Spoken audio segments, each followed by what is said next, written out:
Rebels are facing a must-win game to get to 500, to get poised for a run at the postseason. They're back home in Oxford in a light show to get the night started on SEC Saturday night.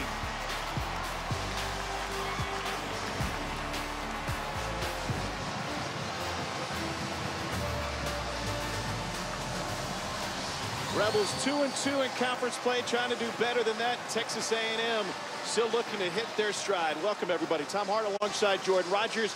We'll hear from Cole Kublik in just a little bit. This Ole Miss offense has been dynamic since they handed the reins to John Rice Plumlee. He's one of the best running quarterbacks we've seen in the SEC in some time. So we take a look at tonight's Star Watch, brought to you by State Farm, and we focus on the freshman sprinter. And it's really his athleticism that sets him apart, no matter if it's down by the goal line or in the middle of the field. If you give him a blade of grass, he's going to make you pay. And the problem is the defense has to account for him as a runner every single play. He's a run first, but he's developing as a passer. And this offense completely changed the day he stepped on the field. And we do expect to see two quarterbacks tonight. The thrower, Matt Corral, also a freshman, will be in there as well. He's a redshirt freshman. Plumlee is putting up historical numbers. He's the first Ole Miss quarterback ever to cross the century mark in rushing yards in 3 consecutive games. Haven't seen that in this league since Tim Tebow. This is an Ole Miss program rebuilding. They're young on both sides of the ball. For more on that youth, let's go down to the field and Cole Kublik. Well, Tom, you mentioned some of the freshman quarterbacks, youth around those freshman quarterbacks as well. There could be as many as 8 freshmen on the field at the same time when Ole Miss has the football. The good news, however, those freshmen have accounted for 84% of the offense for the Rebels this season. Bad news is, freshmen don't always know how to win games. Experience does. A team comes into Vaught-Hemingway Stadium tonight that a lot of people believe is better and more talented. Can those freshmen find a way to put it together this evening? We haven't seen a quarterback lead the SEC in rushing since Johnny Manziel at Texas A&M. He's, by the way, the last Texas A&M quarterback to sweep through the Mississippi schools. Jimbo Fisher was hired as a premium coach, a national championship winner. They paid for steak. So far, they're getting burgers. They need a win tonight to try to keep their hopes alive. Yeah, we all know how tough the schedule was to start this season, but this is an important 4-game stretch for Texas A&M to get some momentum going into Georgia, going into LSU at the end of the season, and the focal point for this team is Kellen Mond. Hasn't really taken the step that I expected him to, but the run game has to help him out in order for this offense to get going. Lately, he has been the run game over this shuffled and revamped Texas A&M offensive line. So you talk about a must-win for both sides. Jimbo struggled on the run since he got to Aggie land. He needs a win here tonight to try to keep that recruiting momentum going as A&M expects to build a championship program. So far, we just haven't seen it. Matt Luke told us yesterday, he said, I'm an emotional guy, and this is his program. And it's a program that, as Cole mentioned, has incredible youth. They are dynamic, and they seem to be hitting their stride despite the fact that they're coming off a loss. He said, we actually got great momentum from our game against Alabama, where the offense looked dynamic. I think that's where they found their confidence, and I think it was really John Rice Plumlee, his ability to make plays against the vaunted Alabama defense. That's where they got their confidence. They've continued to build on it ever since. Ole Miss won the toss. They've elected to defer. A&M will receive. Asked John Rice yesterday. He said, were you surprised at your success against Alabama? He said, well, once I got on the field, I said, this isn't much different from high school. The last time you heard a guy say that about Alabama's defense? He's like, well, the field's 53 1/3. You know, the hashes are a little closer. No, it's Alabama, but that's what I love about this freshman. Nothing phases him. Confidence in spades. Anaya Smith back to receive for this Texas A&M team.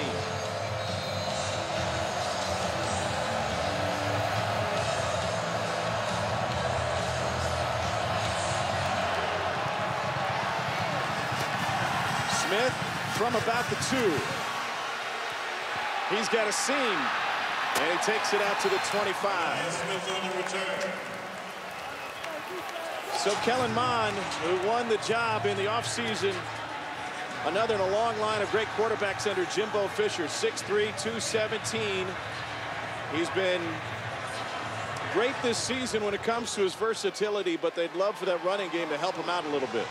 And expect more designed quarterback runs for Kellen Mond as this offense struggles to get anything going on the ground to complement and balance out the pass.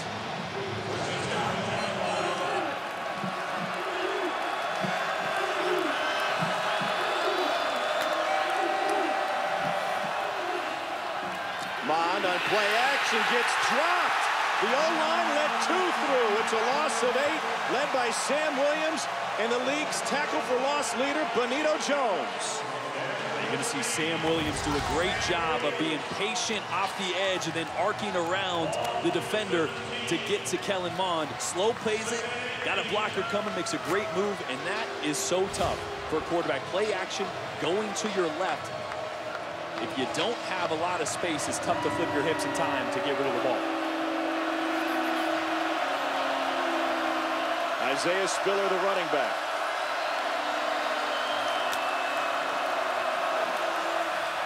Mond to the perimeter. No yards after catch for Kendrick Rogers. And quickly 3rd down and long for A&M. Kendrick Rogers is a guy they have to get more involved. Just 1 reception for 5 yards last week. That's unacceptable. He's a big target. He's athletic. Expect Kellen Mond to look his way in 3rd downs.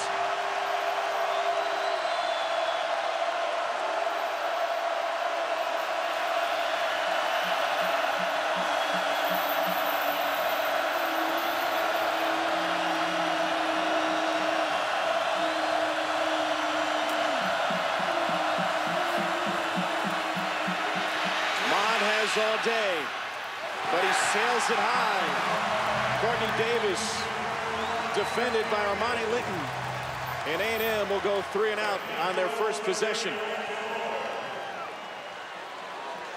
But Ole Miss got to Kellen Mond early in that series, and on that one didn't hit home, but they made him move his feet. He moved his feet, and he was inaccurate with the throw. Courtney Davis was there, but he wasn't able to be accurate because he had to move his feet, step in the pocket. Good job by Ole Miss. A&M was torched by the Alabama punt return game last week. The reigning Ray Guy Award winner, Braden Mann, gets it away. Angled, that's about perfect, and it goes out of bounds.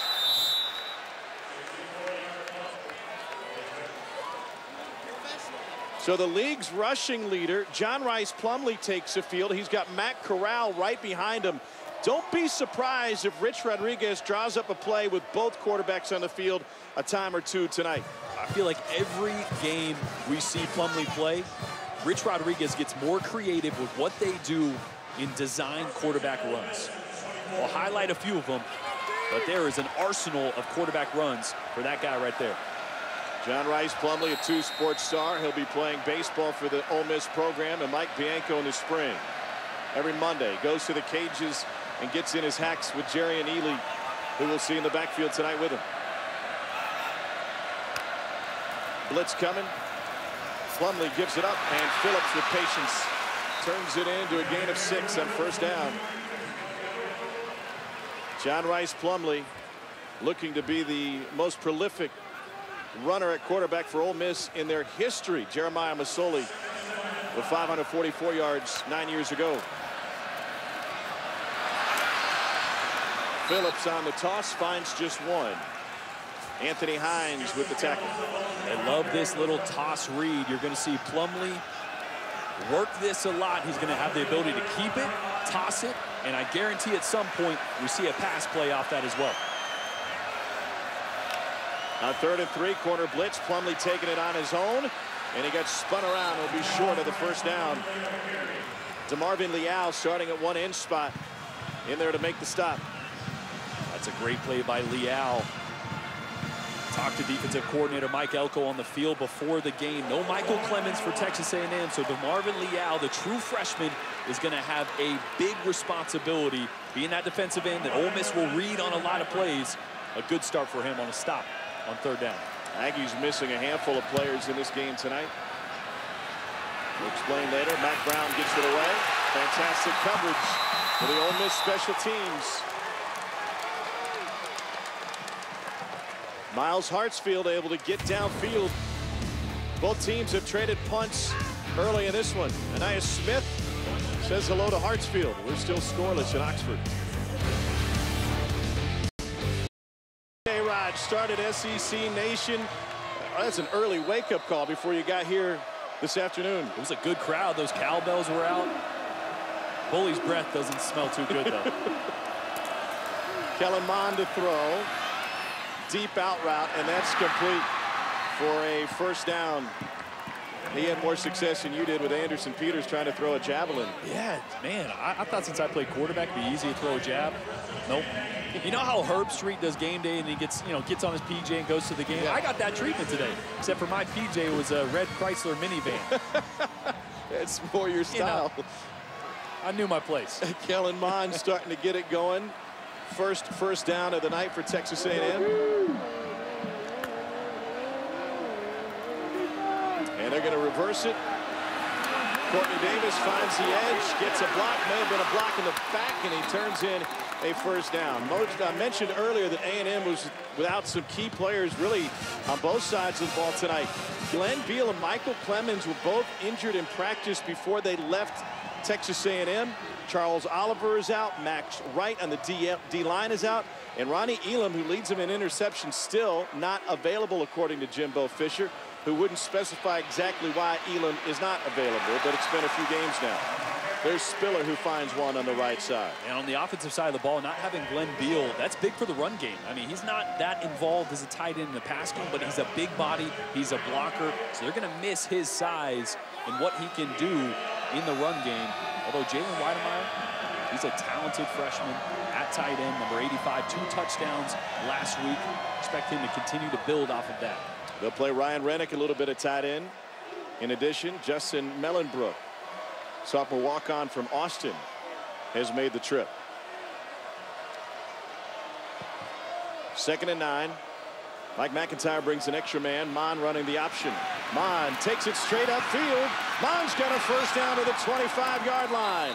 And that's the running game we talked about, coming more from the quarterback than other spots. And I love it. A design quarterback, really a lead option here. He's got a lead blocker from one running back, and if he gets a force player, he's got the ability to pitch it as well. But nobody there. These are the type of design runs that are going to help this run game get going. Too many quarterback draws last week. Not enough getting Kellen Mond going downhill. Texas A&M comes into this game 100th out of 130 FBS teams in rushing.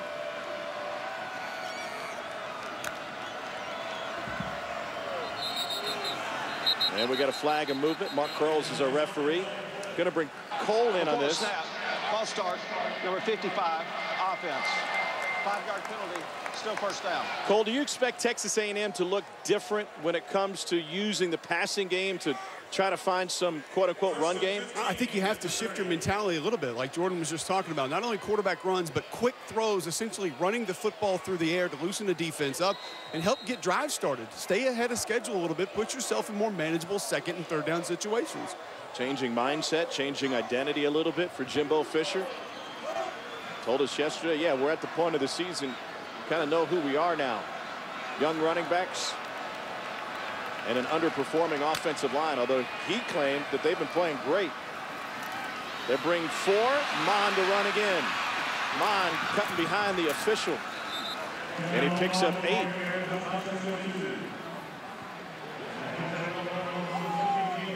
They've been predictable when it comes to 2nd and 6+.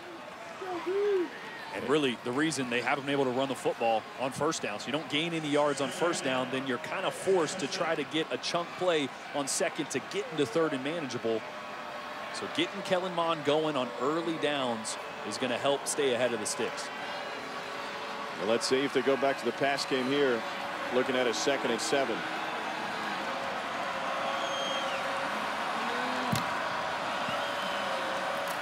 Going against their tendency. And it pays off with a first down run from the freshman from Spring, Texas, Isaiah Spiller. You know, Tom, one of the things we're going to start to see more and more, Jalen Weidemeyer is in there, so they're in an 11 personnel, 1 tight end, 1 running back. But traditionally, A&M's a team that runs the football out of heavier sets. And when you struggle doing that, the easy fix is to spread guys out. You know, get Jalen Weidemeyer away from the line of scrimmage, get 3 or 4 wide receivers out there, vacate the box, and create bigger running lanes out of single back, what we just saw right there. Weidemeyer attached, top of the formation on the left side.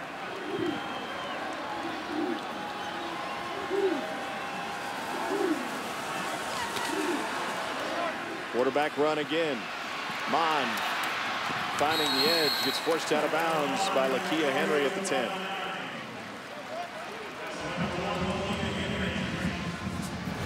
just surpassed 50 rushing yards already in this game. Coming in, they were only averaging 80 a game versus FBS opponents.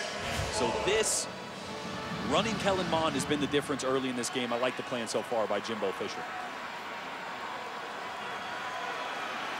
They go I formation here. Kagan Baldry is the fullback. Baldry trying to lead the way, and they scratch and claw for a couple for Isaiah Spiller.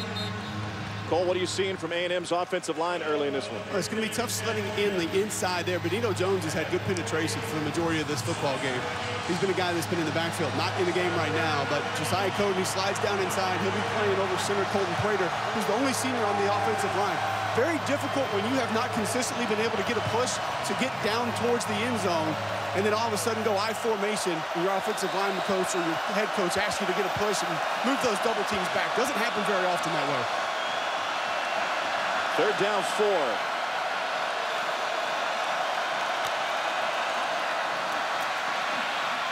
Out of the backfield, and that one is snuffed out. Spiller swallowed up by Willie Hibbler. And Spiller slow to get up for Texas A&M. They cannot afford to lose him. This is just a great job by Willie Hibbler coming from the interior linebacker position. A&M had him out leveraged, but that does not look good for Spiller. Grabbing his knee as he went down. Watch out.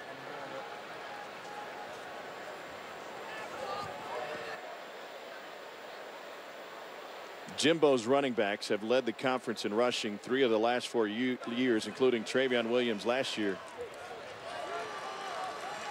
But they're missing a couple of guys in the backfield this season. They're missing center Eric McCoy, who's now moved on to the NFL, where he's been graded as one of the best at his position at the next level.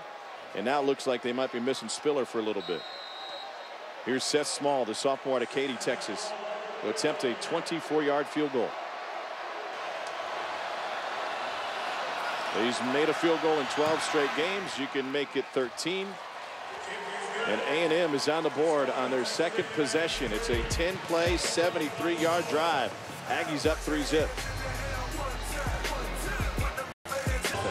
Yeah. You can't give out the 10 on the first dunk. Snob. I am a dunk snob. Yeah, among other things. Cole tells us Isaiah Spiller said he should be fine. He got scared, thought he heard something pop. They tested his knee quickly, and you can see him getting loose on the sideline, so he should be good to go. And that's big. They already lost Shayshawn Corbin early in the season, a torn hamstring, out the rest of the year.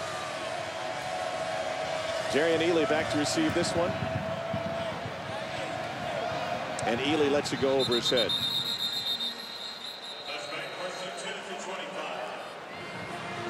John Rice Plumlee, 2nd possession for Ole Miss, talking with offensive coordinator Rich Rodriguez yesterday. The question was, how do you keep, by playing 2 quarterbacks like this, one a runner and one a thrower, how do you keep from being predictable when it comes to your play calling? You know what Rich Rod's response was?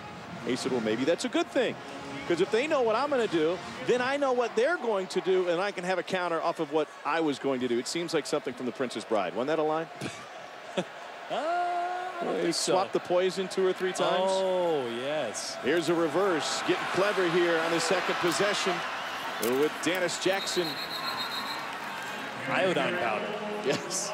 Gain of 4. I knew I'd get you. You know, Rich Rod's just playing chess. He's thinking 3 or 4 moves ahead, so he wants to come out predictable, and then when he's got the opportunity, he's going to make you pay for it. Tyree Johnson looks like he took a shot below the belt. He's trying to catch his breath. Rich Rod in the middle of those coaches. First pass, and it's batted away. And there's a flag a little bit late. Dennis Jackson, the intended receiver. Chapman might have got there a little early. Had a great jump on this ball. Ole Miss loves to do this. A quick sprint. They try to throw a quick out. That one to Dennis Jackson. Pass interference, number 10, defense. The penalty is a first down at the spot of the foul. They got Miles Jones for the pass interference. It looked like it was Clifford Chapman, as you mentioned, that was all over it. Regardless, it's an automatic first down for Ole Miss. Mentioned the fact that A&M's without some key guys, including Charles Oliver as their nickelback. And we should see a lot of nickel tonight for Texas A&M. Jarian Ely, the freshman's got the sideline. He's got speed to the 10, and he stays on his feet for a 69-yard touchdown run. Nice.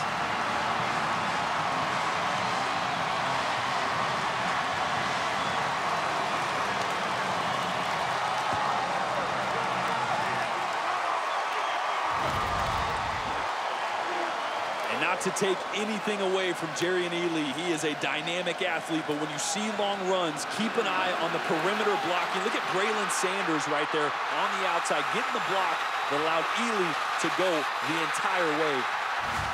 Receiver blocking on the outside is so crucial for those chunk plays in the run game. Like his quarterback, Ely is a two-sport star. He'll be playing baseball in the same outfield as John Rice Plumlee this spring. He told us, he said, you know what, honestly, I have no desire to play in the NFL. I'm a baseball guy. I play football for my teammates and for fun. I guess it would be fun if you could rip off a 69-yard run like this.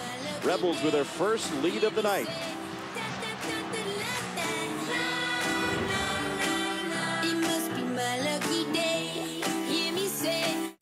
Big play capability. He's got Ole Miss in front of A&M 7-3. Marvin Leal right here is going to lose contain initially on this run. That's the problem. He's got the running back. He's got to bump outside, and then watch this block right here by Elijah Moore and then Braylon Sanders on the outside. Those are the two blocks that really spring this for Jarian Ely. That's a well-executed play, but Texas A&M talked about wanting to control the running back with the front four, the defensive line, and Leal completely lost contain on that play. So good blocking and a missed assignment by Texas A&M.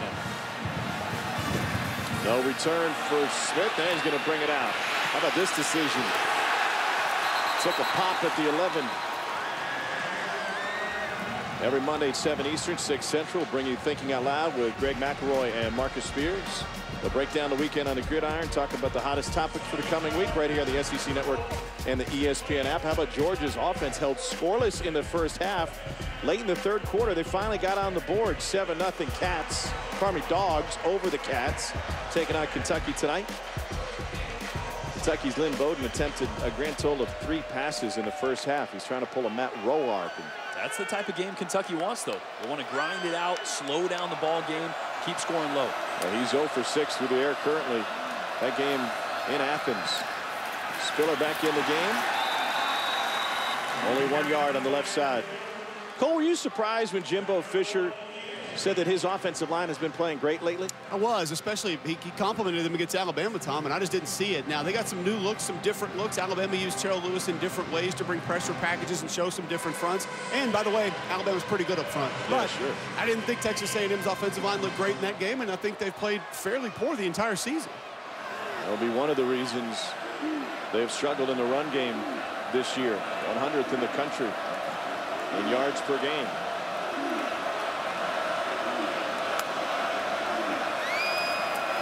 Hahn has been their real threat. He goes over the middle, and it's a big catch by the tight end, Jalen Weidermeyer. And it will go for a Texas A&M first down after a gain of 29. That's just a great play design there.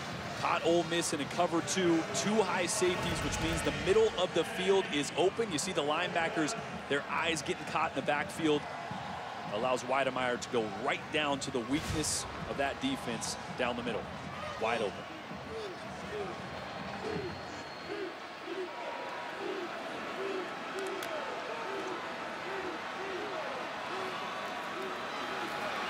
Mon finds Weidermeyer for a second consecutive play. Spins off a tackler. He's got back-to-back first downs. Let's get... And so A&M moving the chains after a gain of 14.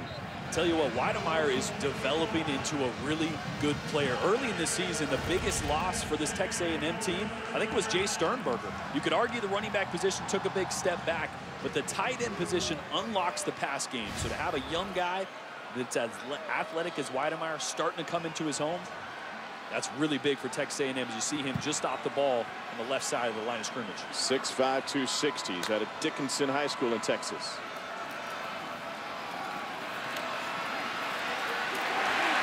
Spiller. And somebody lost their hat. Let's get to the studio. Here's Dari. All right, Tom, it took, oh, heck, I can't do the math. How about 40 minutes of football, I think, before somebody finds points in Georgia, Kentucky. 39 yards. DeAndre Swift hits 7-0. Dogs in the third. Dari, thanks. That was the first time Georgia had been into Kentucky territory. They didn't get there with offense originally. It came from a shanked punt.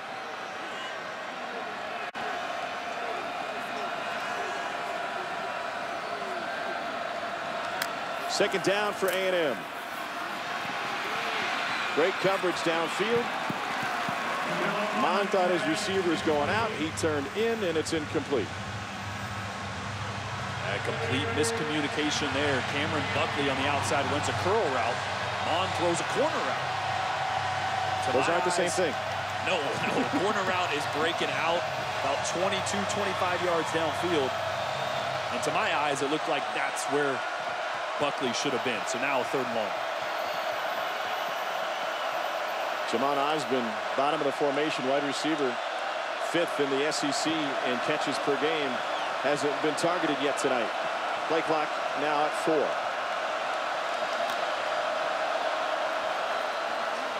Mon looking for Osborne. He was covered. He'll have to take off. And Kellen Mond gets cut down before he can pick up the first down. It's Willie Hibbler making another stop from his linebacker spot. A really good job in zone coverage by Ole Miss there. Dropped 7, played zone, protected the middle of the field, and nothing for Mond. Had to tuck it and run. So A&M will choose for a long field goal. This will be a 50-yard attempt for Seth Small, which will match his career long. Pardon me, career long is 52. And that one's leaking.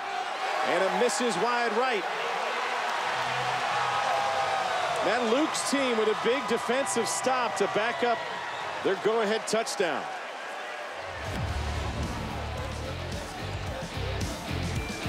Maybe a couple yards too deep. Ole Miss will be back on offense for their emotional head coach.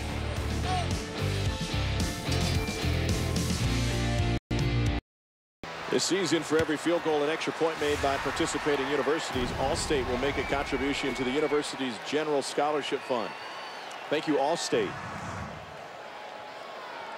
No, Rich Rod was telling us yesterday that they've been rotating quarterbacks, not just in games as they did against Missouri last week, but throughout practice, saying whatever you do during the week, it's easy to implement that on game day. No sign of Matt Corral in the game yet. It's still John Rice Plumlee, freshman out of Hattiesburg High School, Hattiesburg, Mississippi, and Oak Grove High School.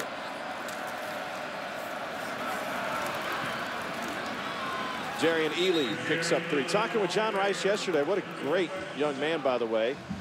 And he said, what'd you learn from Rich Rod? He goes, this is going to sound really simple, but I learned how to count. I learned how to count the numbers in the boxes, something we didn't really worry about in high school. But now we're playing 11 against 10 more often than not. And count the numbers on either side of the football as well to determine where the best place to run the football is. Plumlee wanted to throw, and he'll stop and pump and lob, and just too strong for Braylon Sanders. He was wide open. That is a great first decision by Plumlee to not throw the wheel route, uses his legs, and then this touch pass is so tough because Braylon Sanders feels how open he is, and he starts to slow down a little bit. Watch this. He's going to initially look to the right, trying to hit the wheel route, uses his legs, and watch Braylon Sanders slow down a little bit right there, and that's the half a step that makes the difference. You'd love him to keep running full speed there, but 5 wide, going deep again, and through the hands of Miles Battle. Back-to-back pass attempts. There goes Rich Rod going a little unconventional, breaking trends with John Rice Plumlee in the game.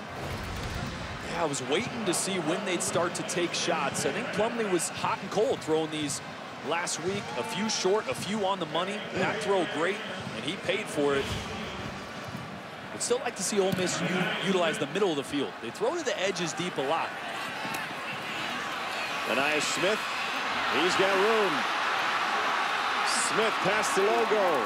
And past midfield, 44-yard punt, 34-yard return.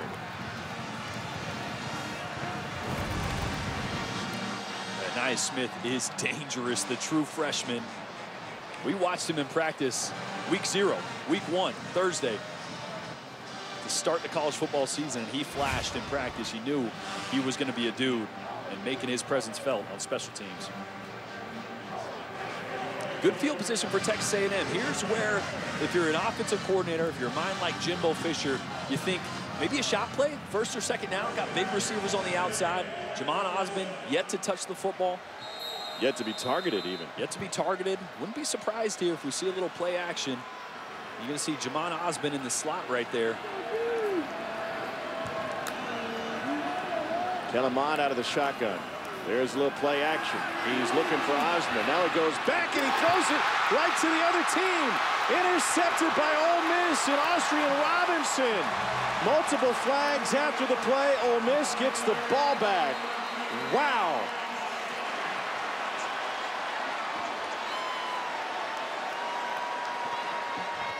Wow. They do go play action, and just a terrible decision by Kellen Mond. It's the first thing you're taught as a quarterback. You usually have to learn it the hard way. Never throw late back across the middle. As we watch this, let's see if you see a blindside block and maybe targeting after the pick. They're trying to leak Weidemeyer backside. Just never sees the Ole Miss defender. After the interception, personal foul, blindside block, Ole Miss number 97.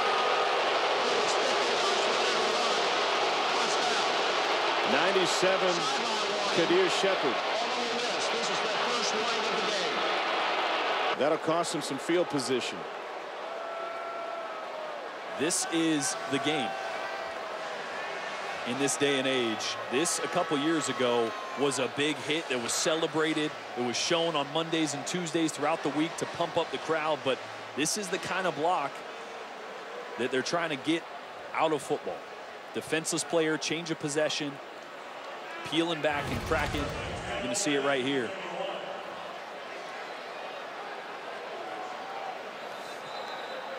Watch this block. You know, does a great job of getting his head out of the way, leading with his shoulder. I like the hit. I think that's clean. But again, there's just an emphasis this year, especially on getting these type of plays out of football, even though I think that's a clean football play. It's tough for Kadir Shepard, though, because he was working through Kenyon Green. So he had just come off of a block to make that block, so didn't see the whole thing happen. New left tackle Nick Broker is in there for Ole Miss. Michael Howard with a shoulder injury, looks like. Plumlee on the run. That's complete for a first down. Let's bring in Matt Austin on that last play, the blindside block. Matt, at what point is a player defenseless? It looked like the Texas A&M offensive lineman, to me, had a couple steps. Well, Tom, it's truly not a question of when he becomes defenseless. It's a question of, does he see the block coming? You could make an argument here that the block was in the shoulder and maybe he could have seen it, but in the sake of safety, they're going to call that a blindside block. They want that block taken out of the game. He can lead with his hands. It's interesting to me, and they're going to run it, and it's overabundance of caution in this day and age. I do wonder, though, when they go back and look at that on Monday, if they're going to say, you know what, that's one where you're face-to-face. There's nothing blindside technically about it. Right, and sometimes the blindside is really easy to see, especially when it's on the perimeter. Sure. There, it's just, it happens so quick. Yeah, when we watch it slow motion, he can see that coming. But as a ref, you got to throw the flag and proceed with caution and not say, or get in a situation where you're guessing. That's one that they want you to kind of put your hands up and just body the defender off. Yeah. Kind of like a screen in basketball. Don't attack him, just try to get in his way. Body him up. Which is crazy because, Cole, when we played, even way back when Tom played, you get a reward for doing stuff like that. No doubt about it. It's been taken out of the game. It cost Ole Miss field position, but they certainly have momentum. Here at home against Jimbo Fisher's Aggies, Ole Miss will be looking at a second down as the second quarter starts after this in Oxford.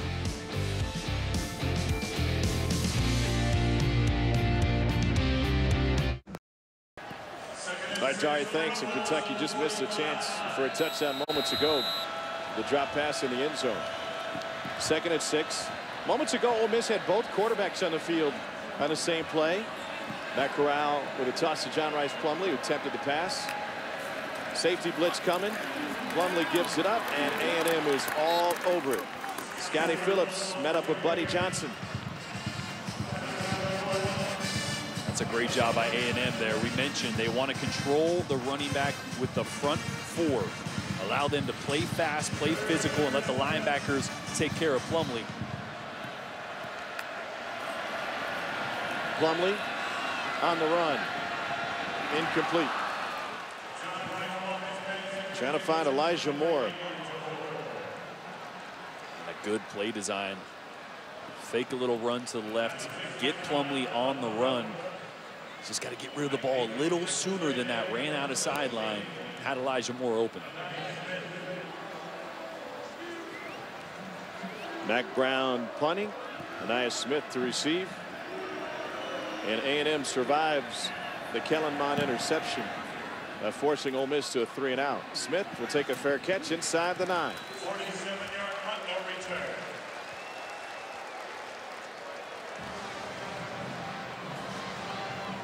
Shrimp po' boy, fried chicken. Man, Academy is the best selection in bait. Oh, gotta get a badonkadonk. What else do we have here? Oh, the twitching mullet. Definitely. Gone fishing. Aggies back on offense. Kellen Mond threw an interception on his last play. He's 5 for 8 for 66 yards so far tonight. One of those throws that not much to talk about on the sidelines. Just you cannot throw back over the middle. That's kind of how Kellen Mond's season been. A lot of things that make you scratch your head for a year that I thought he was going to take a big step. Some key turnovers in the Clemson game. Still hasn't targeted Osmond yet tonight. Here's Spiller. Tried to shake, and he got baked by Jalen Julius. And that's where Spiller is at his best. When this offensive line gives him a hole, I know that sounds weird to say obviously, but Spiller doesn't have the lateral quickness to make guys miss and then get going back downhill. So you got to get him going vertical, and then he's good once he gets ahead of steam. Probably one of the reasons 30% of his runs go for 0 or a negative result. That seems like a very high rate. A lot of that's on the offensive line. Spiller again. And he will muscle his way for a few. Lakia Henry and Josiah Coatney bring him down. They're asking a lot of Isaiah Spiller in terms of a pitch count. Think of it that way. He's getting a lot of carries now. And they've got to try to find a way to spell him. And more often than not, when it comes to the run game, it's Mond helping out. Find a way to get some of those quick throws. You see, look at the space down here for Jamon Osmond. Like to see him flip it on the edge and play on the perimeter. Extension of that run game. Mond pulls it back. He gets dropped for the second time tonight. Jalen Julius with the safety blitz. And an Ole Miss sack. Little RPO, a little run pass option concept there. Mond actually has Osmond in the second window here on a slant. If he lets it go, he's got a window there for Osmond, just doesn't trust what he sees. And again, got to get the ball out of your hands quicker. Jimbo's got to start designing some plays for Kellen to get the ball on the perimeter and out of his hands.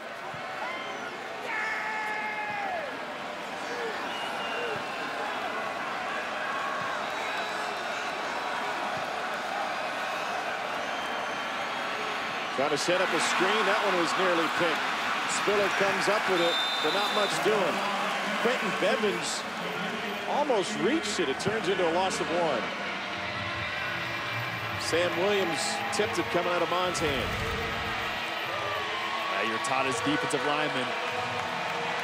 Those O linemen start to release, gain ground, and get your hands up. Screen's coming, and now a 3rd and long, and this crowd's starting to get into it. The fog has rolled in here at Oxford tonight on a cool Saturday.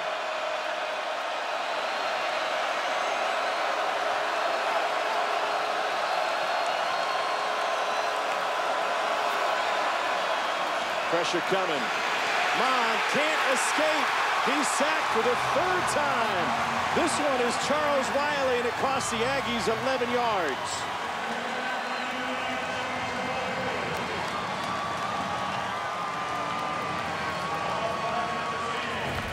see some movement along the front. They're going to bring linebackers here, and it's the movement that ends up getting to Mond. Just a big win for Austrian Robinson there inside. Just a one-on-one, nice swim move. He was able to shake Kenyon Green. Punt will take a hop and check up. And again, Ole Miss will have good field position. 2 sacks in that last possession. Charles Wiley out of Stockbridge, Georgia, with his 3rd sack of the season, drags down Mond, and A&M only has 3 points here in the first half. Fantastic show, and here in Oxford, Mississippi, where the speed limit is named set by the quarterback's former number. Matt Corral is in for his 2nd snap at quarterback for Ole Miss tonight. Scotty Phillips next to him. Corral to throw. Looks backside. Wants a deep ball. And diving catch with a flag. Braylon Sanders hauls it in. 44 yards. And that's why they bring Matt Corral in. He's the more talented thrower, and Ole Miss is sure happy to have Braylon Sanders back. This is a heck of a play. That's a tough play to make on the outside, readjusting. And did he get it? Did he get it? What he got? That's tough. Ball touches the ground, but does he have control when it does? That's going to be incomplete. Freshman safety Damani Richardson had his hands full with it, so even if it is incomplete, they'll have a first down thanks to the pass interference. Once again, I'll repeat what we told you earlier. When I asked Rich Rod, how do you keep from being predictable as a play caller when you put in a passing quarterback versus a running quarterback? He said that's fine, because if they know what I'm doing, then I know what they want to do. But on that one, he just said, I don't care. Corral's in, let's huck it deep. I mean, this is such a good effort here. I mean, it's such a difficult catch. He's fighting off the defender, adjusting to a ball in the air, and so close. A little bit of daylight between the ball and his jersey on the way down. Gonna watch. The ball is a little under his hands here, and his right hand comes off the ball for a second.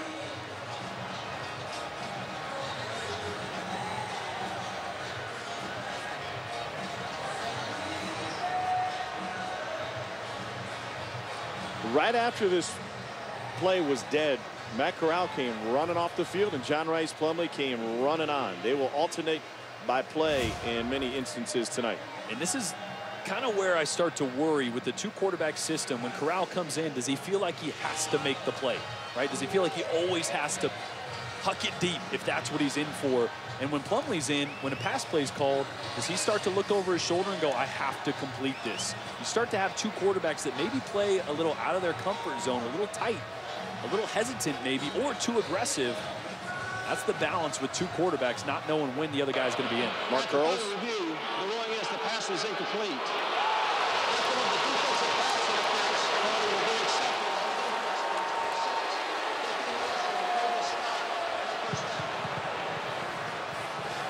So going back to the conversation, it's about a quarterback getting in a rhythm. And Rich Rod insisted to us yesterday, he said, it's okay because we practice this way, so you want to play however you practice. And he is an unconventional thinker and doer in many ways. And yes, they both got equal reps, but when you're in the game and you're John Rice Plumlee and you know, well, they're going to bring in Corral when they want to throw it, when you have a called pass play, you're going to approach that a little different, knowing you want to be in the game 100% of the time. John Rice Plumlee back in the game. He said, I've made it clear to both of my quarterbacks, I don't want you looking over your shoulder. If I'm taking you out, it's not because of a penalty or a bad play or something that you did wrong. It's because the other guy's giving us an advantage. There's Plumlee on the carry. Furthering the conversation, you know, his son played at Arizona last year. We've got an injured player down. His son played at Arizona. They went in to play Utah. He hadn't taken hardly any reps all season. Then he was thrust into a role that he wasn't prepared for. He said that's just a personal story. He goes, but I believe that you've got to communicate with your guys and have both quarterbacks on the field. And if you communicate with them and they know where they stand. Corral tosses. Plumlee wanted to throw, and he will throw incomplete. And you go back to Kevin Sumlin's time at Texas A&M, especially with Kyle Allen and Kyler Murray. I think that was a disaster for just that, a lack of communication from the head coach to his two quarterbacks. It's nice to say, and it's nice to communicate, you don't have to look over your shoulder, but it's impossible as a player to not look over your shoulder. I've been in that situation, either subconsciously or consciously. It will affect you. 3rd and 8. Matt Corral at quarterback now. Corral lobs it, and they're going to say that's caught in bounds. It's Braylon Sanders again. It'll go for 29 yards. What a job to get his foot down. Another circus catch. Last one was an almost catch. This one, let's see. Oh, he's going to get another one. It's going to come back. Going to get 90 yards of catches taken off the board after further review.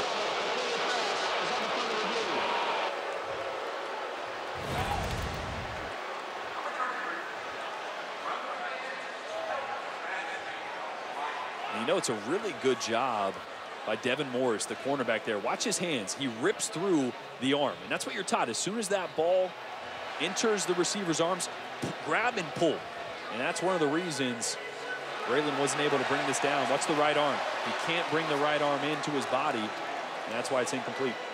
I want to go back for a moment to Texas A&M playing Kyle Allen and Kyler Murray years ago. Remember, we met with Jake Spavital earlier this season. Now the head coach at Texas State. He was the Aggies offensive coordinator. And we asked him about that year. And he said, where we messed up as a staff was in communication. They heard it from me, but I really felt like it would have been valuable had they heard that from the head coach. And Kevin Sumlin, according to Spavital, did not communicate what the plans were at a quarterback position. It's a tough situation. I mean, that quarterback room, 2 of those guys are starting the NFL right now. Isn't that crazy? And playing really well. Kyle Allen is undefeated so far. And neither one of them obviously finished at Texas A&M. But that's the thing. In that sticky situation, everybody has to be on the same page. So, yes, I do think it's important that Matt Luke is involved in that conversation as well. After further review, the receiver did not maintain control of the ball. That was an incomplete pass.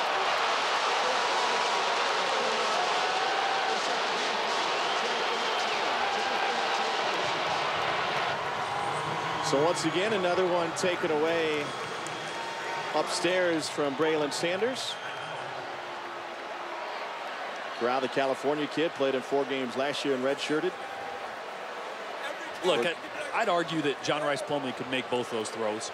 And if he is the one making both those throws, doesn't that create more problems when he's on the field and more opportunity for what you can do running the football? Yeah, you would think. I don't know. We'll see how it evolves. Mack Brown to punt it away. The other Mack Brown, North Carolina's head coach, lost in 5 overtimes to Virginia Tech today. First 5 overtime game in college football this season. They had the new rules in place. Fair catch was asked for. The receiver got blown up, and that'll be a flag on Ole Miss. Dennis Jackson impeded with an Asa Smith opportunity for the fair catch. It's a 39-yard punt, but they'll bring some yardage back.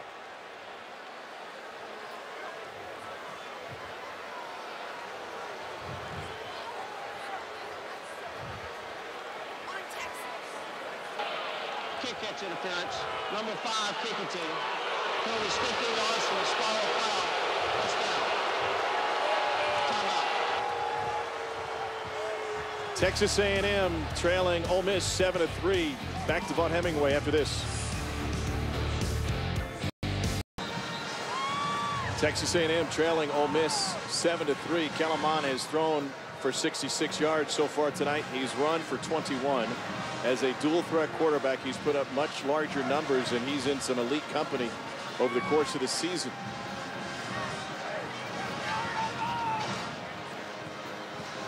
Part of the 6,000, 1,000 club in college football.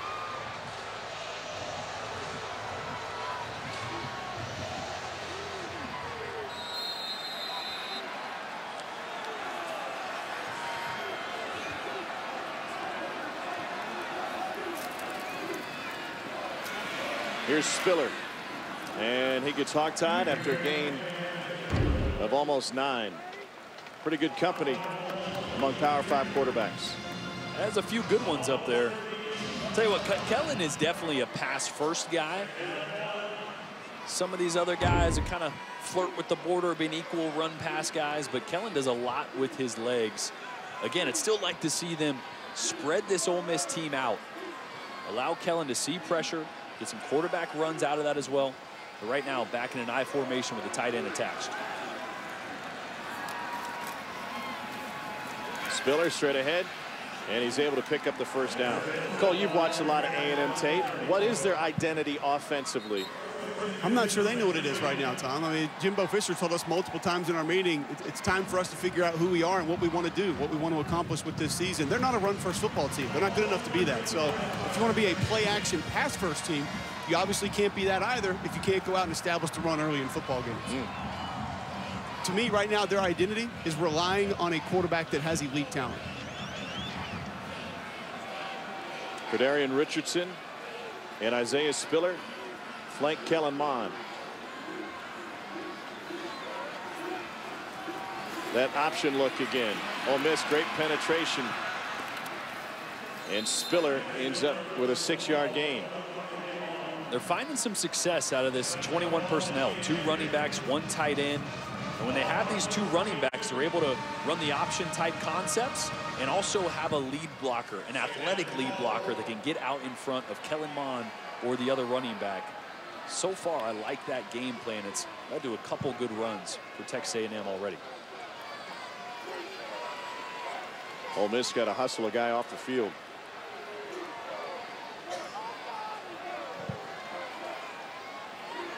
Ole Miss going to bring some pressure here. They played a lot of nickel tonight. Base formation here. And to the edge, it's Spiller. Let's go back to the studio. Hey, Dari. Hey, Tom, the route appears to be on right now at Sanford Stadium. DeAndre Swift into the end zone for the second time. 179 yards on the night. Georgia shutting out the Cats 21-zip, less than 6.5 to go. You wonder how long Lynn Bowden will stay in the game at quarterback for Kentucky, or if they will turn it over late in that game. We'll be in Lexington next week for Missouri and Kentucky. Tigers upset on the road. How about that? Yeah, lost at Vandy. They saw their chances to win the East dip from 40% to just 10% thanks to that loss. And Florida was able to pull out a win against South Carolina earlier today. Gamecocks looked pretty tough through about 2.5 quarters. They did. I mean, and that's a tough matchup for Florida. South Carolina is big and lengthy and athletic on the back end. They can play man coverage. They can stack the box. That's how they beat Georgia. But in the end, Florida, just too much talent. And Trask is playing at a high level. A lot of talent on that offensive side of the ball. 5 consecutive carries for the Aggies. Isaiah Spiller. Here we go. I like this set. 4 wide. They vacate the box. Let Kellen Mond see space.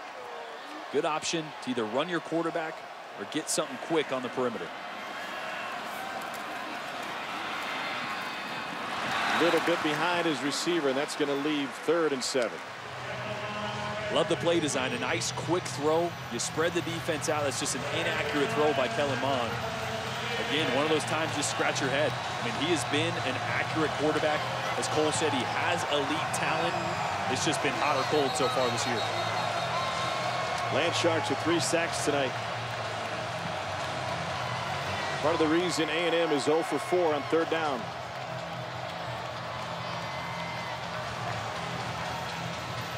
Colton Prater, the A&M center, was headed off to the sideline. It looked like the official came up and talked to him and sent him out of the game. Yeah, he may have a knee brace issue, an equipment issue that they need to get cleaned up. If something's protruding from the knee brace, they're going to take him out, or is he bleeding? One of the two. We'll check on it. Ryan McCollum takes his spot at center. Last year's starter Eric McCoy is on to the NFL, where he's been fantastic.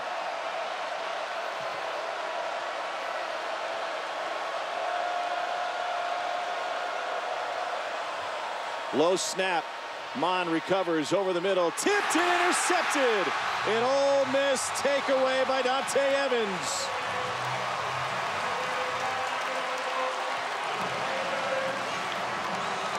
Second pick tonight for Mond.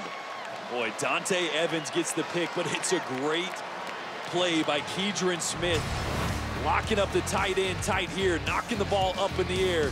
And Ole Miss with another opportunity Already up 4. Tip drill. Keaton Smith on the left tipped it in the air, and Dante Evans pulled it down for the second pick of the night for the Ole Miss defense. I don't love the matchup when you single your tight end to one side. You're going to ensure he's on a cornerback, and on a dig route, that's tough. You got a fast cornerback on the outside that can undercut that dig route. I prefer to see him throw something up, use his big body, but great play by Ole Miss. Evans sharing the turnover chain. It's a shark tooth necklace here. There's John Rice Plumlee. Plumlee scrambles to near midfield. 12-yard run from the freshman.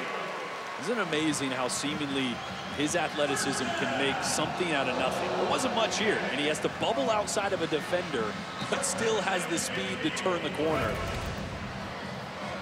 Line to gain, Cam. It was a revelation, I thought, when we saw John Rice Plumlee do that to Alabama a few weeks ago. You just don't do that against an Alabama defense. Ely gets swallowed up and will lose a couple. But talking to him yesterday, he just kind of shrugged his shoulders. He said, you know, it's not really, I mean, he didn't say this directly, but the implication was, this is just football. He said, I got in the game against Cal. I made a big run, and I said, okay, this is how it is. Like, it's not, his quote was, it's not that different from high school. This is a freshman playing in the SEC. I mean, I guess when you're that fast, you can be like, well, guys are a little faster at this level, but they're still not as fast as me. Right. I mean, you can't coach athlete. That's what he's got. You can't coach athlete. You either have it or you don't. Corral was in at quarterback that time, and they shifted Plumlee out to the outside. Rich Rod is cooking up a brew here. He's got some weapons to play with, and he's getting creative.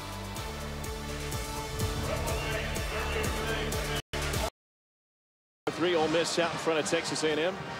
John Rice Plumlee, 1 for 6 through the air for 10 yards. He's averaging 5 yards a carry. And we took some artistic liberty with this, but how's this for a 40 time? John Rice looking a little bit more like John Ross. Yes. I mean, 4-2-1 now. Oh, gosh. Cole's not buying it. 4-2-1. That's legit, Cole. That is legit. Put that in the scouting profile. 4-2-1-40. A little bit of a running start. Cole's got a laugh that belongs on Halloween. Yeah, what was that? It was a cackle. That's creepy. 2nd and 12 for John Rice Plumlee. He told us that he was timed at Mississippi State a couple years ago, Cole. What did he say his 40 time was in? I think it was 4.41, but he said, you know, it's a hand time, so you can never really trust those deals. I said, but yeah, if you're going to a camp and somebody gets you to 4.41, you'll take that. That's pretty good. I'd be more interested in his 10 split and his 20-yard shuttle. Yeah. I mean, because his lateral quickness and his burst, that's what really separates him. Go ahead and check off those first two listed as records gained by the freshman quarterback on the ground. Plumlee pulls it back, lobs it, and he's able to find his tight end Cooley. And some creativity. John Rice Plumlee ad-libs his way to an Ole Miss first down and a gain of 16. That right there is tough to coach. You got a young guy that's really talented with his legs. More often than not, this early in his career, he keeps that. But to keep his eyes up, that's something you can't coach. Going with tempo now. Plumlee shovels it out to the edge. And Elijah Moore runs into traffic. And he ran into Damani Richardson. Richardson ran right out of his shoes.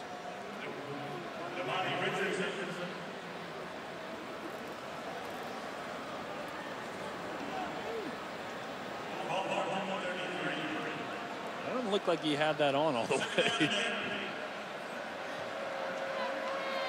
He's going to roll with it.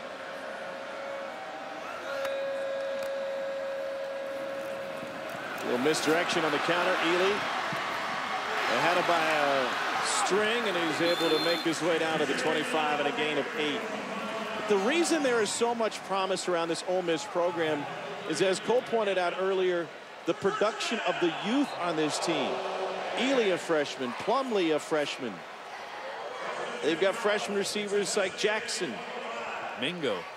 Broker's in at left tackle. Yeah. Freshman. I mean, they got true freshmen that are really good players all over this offense, and a few on defense in the secondary as well.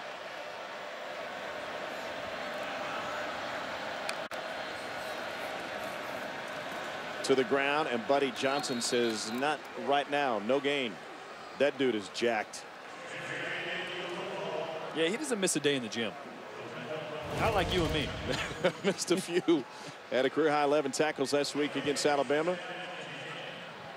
And this is where, as John Rice Plumlee's in, and you get, I don't want to say predictable, but a little predictable. This is where these safeties start to play lower and lower. Box gets heavier. That's why I like what Ole Miss is doing right here, going 5 wide and spreading A&M back out. Plumlee wants to run. Got blocking on the edge. He beats Buddy Johnson, but we got a flag back towards the offensive line. Buddy Johnson, by the way, #1 for A&M, was a dual threat quarterback at Dallas Kimball. He was the leading rusher and receiver. What? Yeah. Yes. How is that possible? I don't know. Holding, number 8, offense. 10-yard penalty for the spot of the foul. Replay second down. That's on Elijah Moore. Buddy was probably that size in high school, too, and just, I mean, it was a man among boys. He's running over dudes. Yeah, I mentioned the good blocking on the outside by Ole Miss, and that's the risk you take. When your receivers are aggressive in the run game and blocking and opening up holes, you're going to get a few of those every now and then. But it's worth it for the ones that do spit really big because of the blocking on the outside. Interesting talking to Rich Rod about RPOs and what they do within the scope of this offense. He's like, RPOs, whatever. We got a lot of RROs, run options, where Plumlee can make those decisions. 5 wide again. And a quarterback run again, and it is taken down. Tyree Johnson. And A&M has won the chess match the last couple. That's a loss of 3. Wow. And a really, really good play by Johnson on the outside. Ole Miss goes unbalanced. 4 wide receivers to one side, and you're going to see him come with speed off the edge. Doesn't care that a blocker is coming towards him. Beats him with speed. May have taken Ole Miss out of field goal range. Because that would have been a big play. If he doesn't make that play, there's no linebacker there because of the unbalanced set by Ole Miss. On 3rd and 18. Man coverage. Incomplete. Home crowd wanted a flag on Miles Jones. It never came. And what do you do here? 4th and 18. Looking at a long field goal. You know what I've noticed a few times watching film is Elijah Moore and John Rice Plumlee not on the same page, especially on, you see Elijah Moore's eyes. He was looking back at the quarterback. The ball was already up in the air. Elijah Moore's not getting his head around soon enough to adjust to where John Plumlee is throwing. Seen that a few times in film last week. Plumlee's getting rid of the ball early, and Moore's not ready. Luke Logan from 50. His career long is 41. Got the leg, but that one's pushed right. And both kickers have missed long field goals going that direction in the fog. 7-3 Ole Miss. Back to the studio in Dari. That's what I want to hear. Chiz wanted the one with a little more cushion. I feel it. My kind of guy. Wants to be comfortable. He's got to sit there a long time. You know? Sitting all day. Georgia tonight looking for their first home shutout in the league since 2010 against Vanderbilt. Remember that 43-0 loss? Yeah. Here's Mond over the middle. He's finding his tight end. Another big play. It's not just a catch, but a catch and run from Jalen Weidermeyer. And a great drive starter here in the 2-minute drill. A&M all their timeouts, so they have an eternity right now. Don't really need to push the tempo. You're going to see them go no huddle, but they might take their time evaluating the defense pre-snap. Weidermeyer's 6'5", 260. He's a great high school basketball player as a shooting guard and a wing. That's big. To the outside, catch made after the defender slipped, and it's the first target for Jamon Osmond, and it turns into a first down. Aggies rolling here now with 1:27 to go and counting. You're going to see Jalen Jones on the outside slip. Osmond does a great job running an out route from the outside of stemming that route inside to square up the DB and then breaking it out. That's why Jalen Jones lost his footing. Ole Miss wasn't sure they had the personnel right, so they will use a timeout on A&M's first down. Kellen Mond now 8 of 13 for 98 yards. Coming up at the half, you can watch the live performance of the Pride of the South over on SEC Network Plus. Start streaming now on the ESPN app. We promised plumage. Why does that guy not have plumage? Where's your hat, man? Yeah. Come on. It's your moment. You would think the flautist would flout a little bit more. I'm more of a nose flout kind of guy. Nose flute? Yeah. Oh, it's not. I was trying to be cultured. Well, you tried to be a jab guy this morning. No, in Starkville with Anderson Peters, one of the best javelin throwers in the country. Jab U, by the way. They're known as Jab U, top 3 in the country. Excuse me, there's no reason to call me names. I got a T-shirt because they felt bad for me. Yeah. Over the middle, complete. That's Courtney Davis. The guys from Tri-Lam throw a better javelin than you do. It's a gain of 15. Love what A&M's doing right now. Ole Miss is sitting back in too high zone coverage, which leaves the middle of the field wide open. We saw the completion to Weidemeyer earlier, and then Courtney Davis there attacking the middle of the field as well. See if they get Ole Miss out of that too high zone. Mon finding his rhythm. Pressure from the edge and incomplete. Diving attempt by Osmond. As a quarterback, Osmond finally targeted on this drive. How does it work that you have one of the best receivers in the conference and you don't go to him for an extended period? Well, if you don't try to, and every offensive coordinator, Jimbo has a small section on his play sheet that said Osmond. It says this is how we need to get him the ball if we need to. But early on, you kind of get caught up in trying to get ahead of the sticks, and only 3 points on the board. You're trying to get anything going. So they didn't dip into those specific plays for Osmond. Junior from Houston by way of IMG Academy. 3-man rush. They drop 8. Out of the backfield is Spiller. Clock will stop at 44. And then you get a play like that. Sometimes you try to get guys the ball. That's a little snag route. So Osmond has a kind of an OTB and over the ball on the right side of the line of scrimmage. He wasn't open, so Mon moved on in the progression. What's an OTB? Over the ball. So his route's going towards the line of scrimmage, usually in between the tackles. He was on the right side, just outside the tackle on that play. Wasn't open, so Mon moves on. Texas A&M uses its first timeout with 3rd and 8.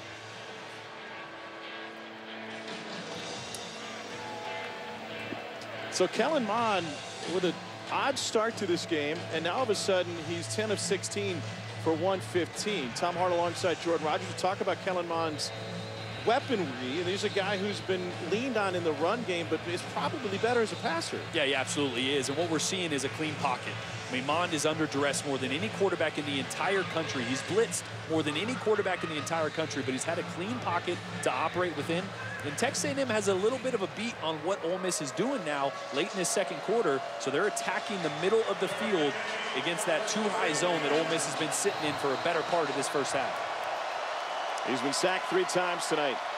This is 3rd and 8. Under a minute to go in the half. 2 high safeties. Watch Osmond in the slot here attacking the middle of the field. Osmond goes to a corner route, and it's caught in the end zone for an Aggie touchdown on the outside. Kendrick Rogers. Man coverage, and Mond takes advantage with an 18-yard scoring strike. Osmond in the slot had a 2-way go. He could take the middle or go up the seam. He's covered up the seam. So Kellen Mond goes outside to his big-bodied 6'4" receiver, and you can't get better ball location than that right there. It's great coverage. You beat great coverage with great ball location. Even better ball location. Why are you looking at me weird? No, I'm not. Don't worry about me. Says small for the point after. And they'll whistle that one down before it got off.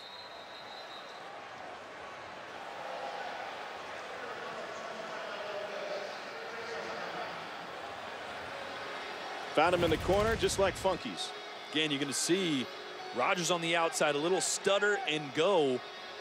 Still great coverage, but you cannot defend a well-placed back shoulder football, Tom Hart, and that's what we have right there. Ball placement. With great ball placement comes great responsibility to catch it, and he did just that. You're welcome. Well, thank you. Mond has thrown 2 picks tonight, and now his first touchdown. It's good to see Rogers involved. I mean, just 1 reception last week. He's so valuable, especially in the red zone. Somewhere where Kellen Mond was really good last year. 17 touchdowns, just 1 interception. Came to this game, 8 touchdowns, 3 interceptions in the red zone. The more they can use Rogers' big body, the better and more efficient Mond will be throwing the football down in the red zone. Mon was victimized a few times this season by drops from his receivers, including that Clemson game. There was so much promise coming into that game that A&M may be a team that could shock college football. 7 drops, 2 sacks. Aggies were a non-factor as Clemson put that one out of reach in the first half. They've already played the #1 team twice this season, not just Clemson, but Alabama. And a rarity to have done that twice in their college football career. And depending how the LSU-Alabama game goes, they could play the #1 team in the country 3 times this year with LSU, their last game of the season. Under Gene Stallings, they lost to #1 Ohio State and #1 Tennessee. That was part of a 9-game losing streak. And then the next year, they played #1 Nebraska. They played 3 #1 teams in a 12-game span over 2 seasons. That's not ideal, you know. Well, but just think of their strength of record. Very good. No one's blaming them for a cupcake schedule there. No. After all that, the point after is punched through. Kellen Mond able to get it going on that last drive.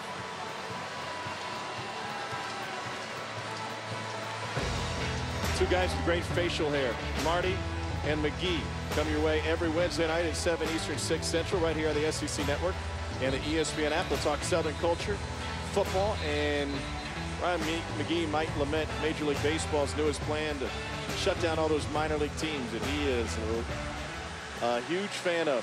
Yeah, what's up with that? You know, I don't know. Could be good for college baseball, though. Yeah, it would be good for college, but you ever been to the minor league team in Nashville? That stadium's fun. Nashville Sounds, they got a new one. Oh, yeah. A couple years ago, built a new stadium. They got a whole bar out in right field. They got cornhole. Now you're speaking they got my field language. games out there. So, I mean, you can go there and not even watch the game if you want. Still a fan of the guitar scoreboard. Oh, yeah. Big time. I think Ryan's been to probably 100 different minor league stadiums. Isn't that where you got your start? Yeah. Shout out Capital City Bombers. Oh, started to bring it out. You got to come all the way out of the end zone. Just kind of like getting into it. You got to bring everything out to break the plane. So it is a touchback. And I don't think we'll see Matt Corral here. I think we'll see John Rice Plumlee. No timeouts. I think Ole Miss, despite giving up a touchdown, will be happy to go into half here. Get the ball at half, after half, yeah. Right? Yep. But why not take a shot? I mean, Corral's got the arm strength. And I think it depends on how this first play goes. I mean, if you get 10 or 15 yards here, you might start to think about throwing one towards the sideline, maybe getting in the field goal range, but no timeouts left. This is a close one here in the first half. John Rice Plumlee, he'll just do it with his legs. He gets taken down inbounds. The clock will run. It'll stop for a moment to reset the chains, but a 16-yard run. And here's where I'd spike it if possible. I would have got there as quick as possible, spiked it. You don't need 4 downs, wasting about 5, 6, 7 seconds now. And Plumlee will keep it on the ground. And that will do it in the first half likely as the clock runs. Didn't pick up the first down. He's going to try to hustle and get another playoff. Now they spike it. We had a long talk with all the coaches yesterday about clock management. And Matt Luke said, you know, I'm lucky because I got 2 other Coach of the Years as head coaches on my staff. And now Corral will come in the game. And it's a constant discussion on both channels of the headset. Mike McIntyre has a chart that he's developed over his years of experience. Rich Rodriguez has a great feel for it. And Matt Luke pointed out it's a collaborative effort. Aggies put 3 defenders all the way back inside the 20. And a guard against a Hail Mary.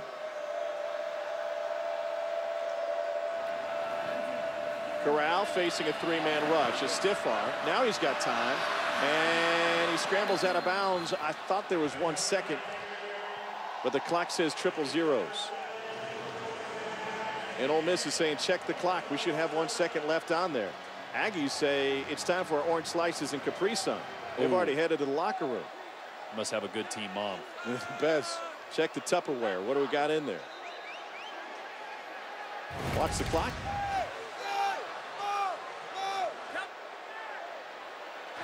Jimbo and company trying to get everybody back, Tom. Yeah, I see a foot down in the white paint and 1 second on the clock. Not sure what they were doing with the play design there, though, because receivers weren't running for the end zone unless they stopped as soon as they saw Corral start to scramble. But again,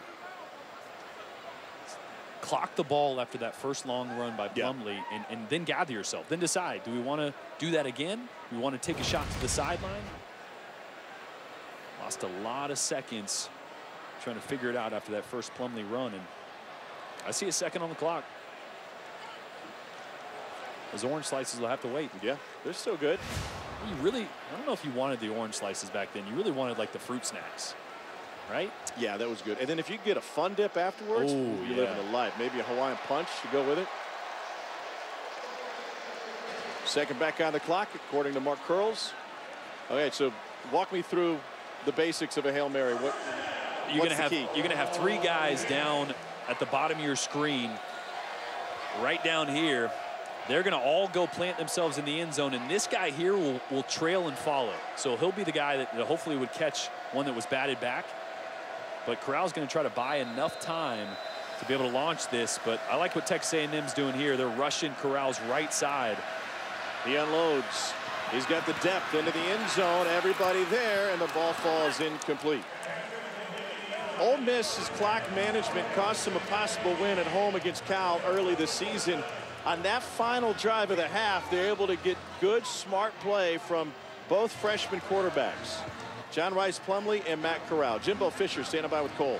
Coach Fisher, Kellerman seemed to pick up some momentum there late. How do you continue that in the second half? It's got to get him in a rhythm. And we had some plays early, made one poor throw, and the other one, the second one, made a guy's hand in. But we got to sustain more on offense, get more consistency. But we got him in a rhythm, so maybe that's what we'll do. Only 3 completions for Ole Miss. You have to be happy with your defensive performance. Defense played well. They give up the one big play. Other than that, they've played really good. Thanks, Coach. Thank you. All right, Jimbo Fisher looking at a must-win game here tonight. Mond was 5 of 6 on that touchdown drive for 67 of his 133 through the air. 10-7 Aggies. Back to the studio in the colorful chairs.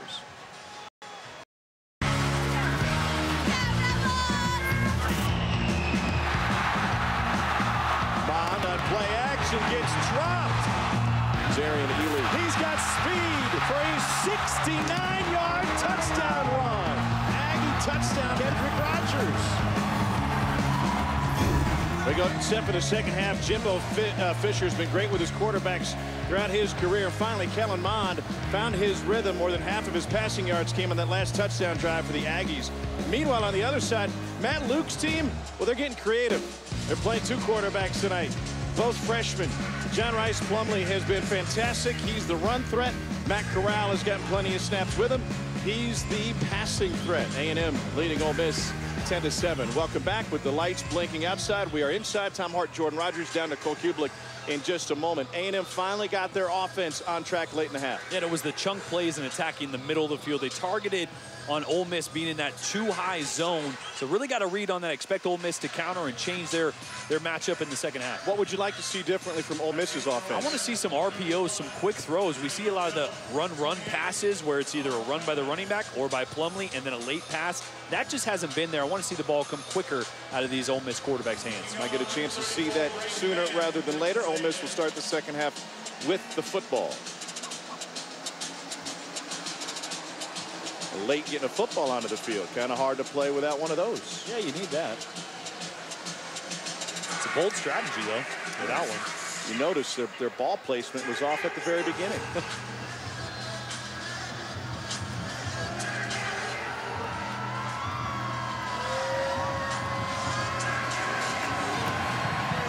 A low kick and a knuckleball will carry out of bounds. We're going to flag on it. Gives us a chance to go down to the sideline as we check in with Cole. The time I spoke to Ole Miss head football coach Matt Luke coming out after halftime, he said, we need to find a way to create a spark offensively, maybe more shot plays, something he's going to look at. Said the defense has kept us in this game. Proud of their performance so far. Bad news for Ole Miss on offense. Center Eli Johnson is not going to be able to go in the second half, and running back Jerrion Ely, who is feeling flu-like symptoms, is also not going to be available in the second half. Remember, Ely had that 69-yard touchdown run for Ole Miss. Rebels have only thrown for 28 yards tonight.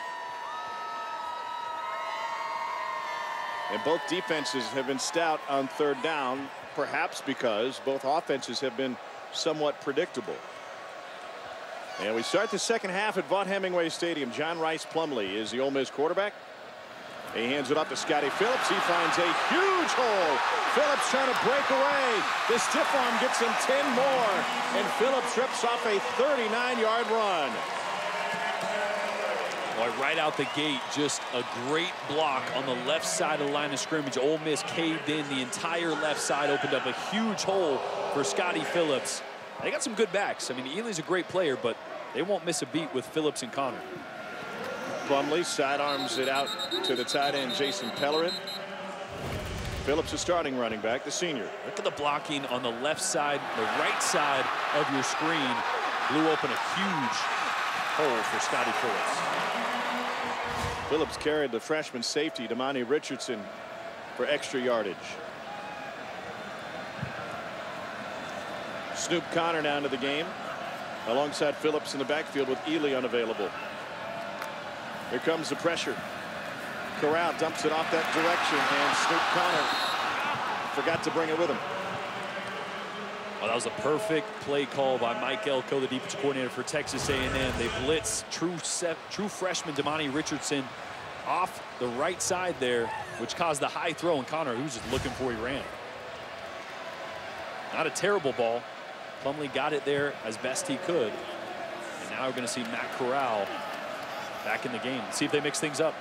It's 3rd and 7. Three-man rush, essentially. He'll lob it.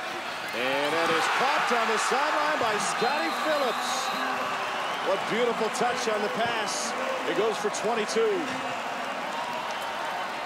And Rich Rod, hey, he said, it's okay if I'm a little predictable, and that's what it's been with Matt Corral in the game. He's been taking the deep shots, and this is a beautiful throw. Get the matchup they want on the outside with Scotty Phillips on a linebacker. And Tom, great ball placement. Indeed. Quarterback dictated that one. Phillips and Connor flank Plumlee. Straight ahead, Snoop Connor. Touchdown Ole Miss, and the Rebels back in front.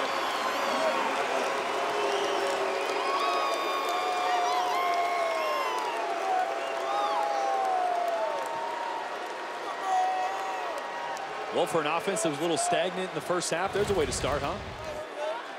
Couple big explosive runs. Corral comes in, drops a dime to get him inside the 5, and offensive line looked really strong on a few of those runs.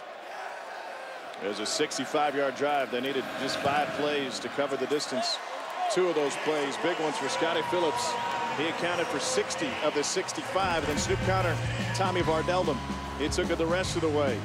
Phillips with the soft hands, and Snoop Connor, freshman from Hattiesburg, with his 2nd rushing touchdown of the season.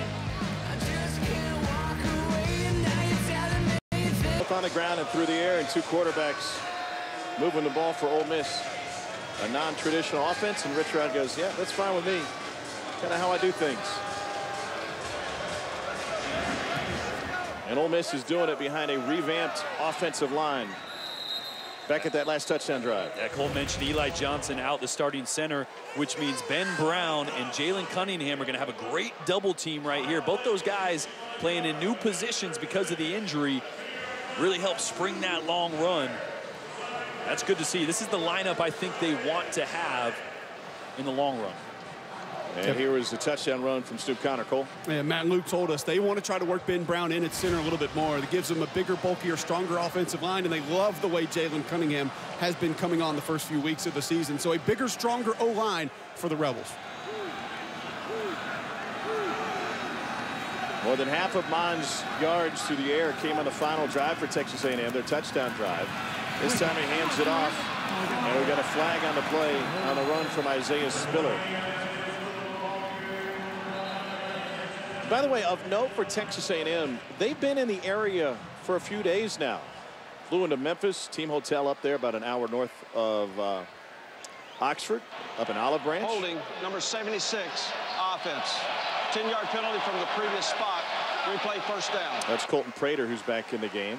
Jimbo Fisher, going back to his Florida State days, travels in on Thursday afternoon. Most college football teams come in midday-ish Friday, but they'll get a practice in on Thursday. He said, you know, class is a wash on Friday anyway. Might as well get to the town, get set up, and then you got 3 hours of study time and class time that they put in first thing Friday morning. A walkthrough on the soccer field at their hotel yesterday, and then down for the game. The late flight back to Aggie Land. Only question for A&M is if it will be a happy flight. Mon to the tight end Weidermeyer again. They'll get 5 yards back and still have a long way to go. Jaquez Jones in the game. Was ejected for targeting last week. That's big. Dante Evans had the interception earlier in his place, but Jones is an important piece for this linebacking core. It's getting really tested right now as A&M continues to attack the middle of the football field in this zone coverage.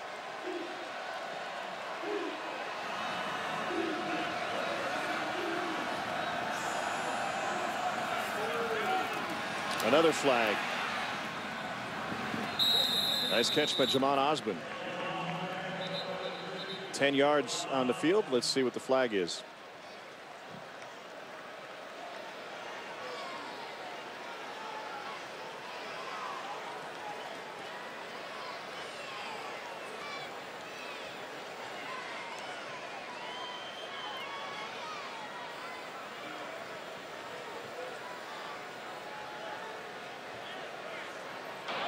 Offside, number 97, defense lined up in the neutral zone.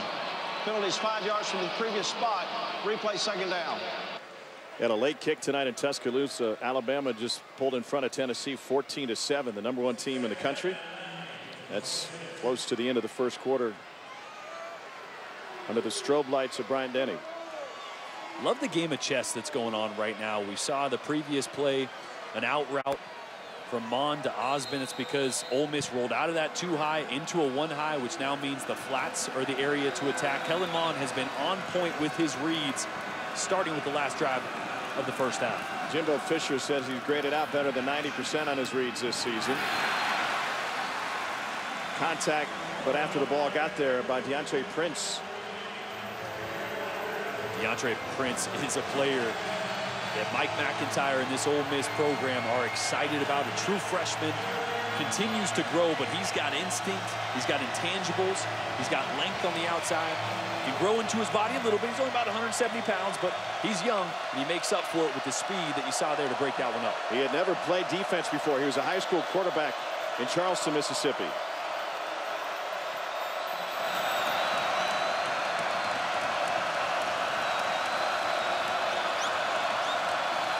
Ole Miss brings 4. They get to Mon with 4, and he goes down for the 4th time tonight. Sam Williams set out the first half, and the junior making his impact felt here early in the second. Sam Williams again is playing extremely well off the edge. You're going to see him working right here on the right tackle. Carson Green really just gets his hands out of the way. A quick swim move, didn't even need it. Green got a little too much over his toes, so Williams was able to attack that. And the Achilles heel for Texas A&M has been protecting Kellen Mond. Green, preseason freshman All-American out of Humble, Texas. Beautiful punt. All the way back to the 23 is Elijah Moore. Into traffic and then knocked down as he takes it back to the 30. That was a 55-yard punt from Braden Mann.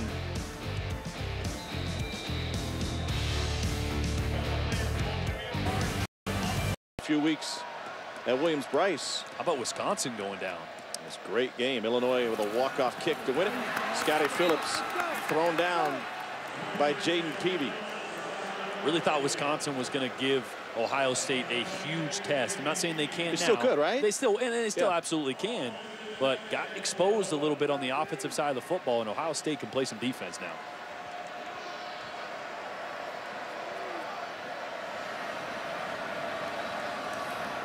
Defense had been Wisconsin's calling card. 2nd and 12. They roll up a safety. Man coverage on the edge. Plumlee chased on the run. And he lets it go incomplete. And it leaves 3rd and 12. Has Ole Miss been predictable with their play calling? I think a little bit. I mean, Cole just mentioned in the TV timeout there, the commercial break, that he brought to our attention. I don't think Plumlee's had a straight drop back.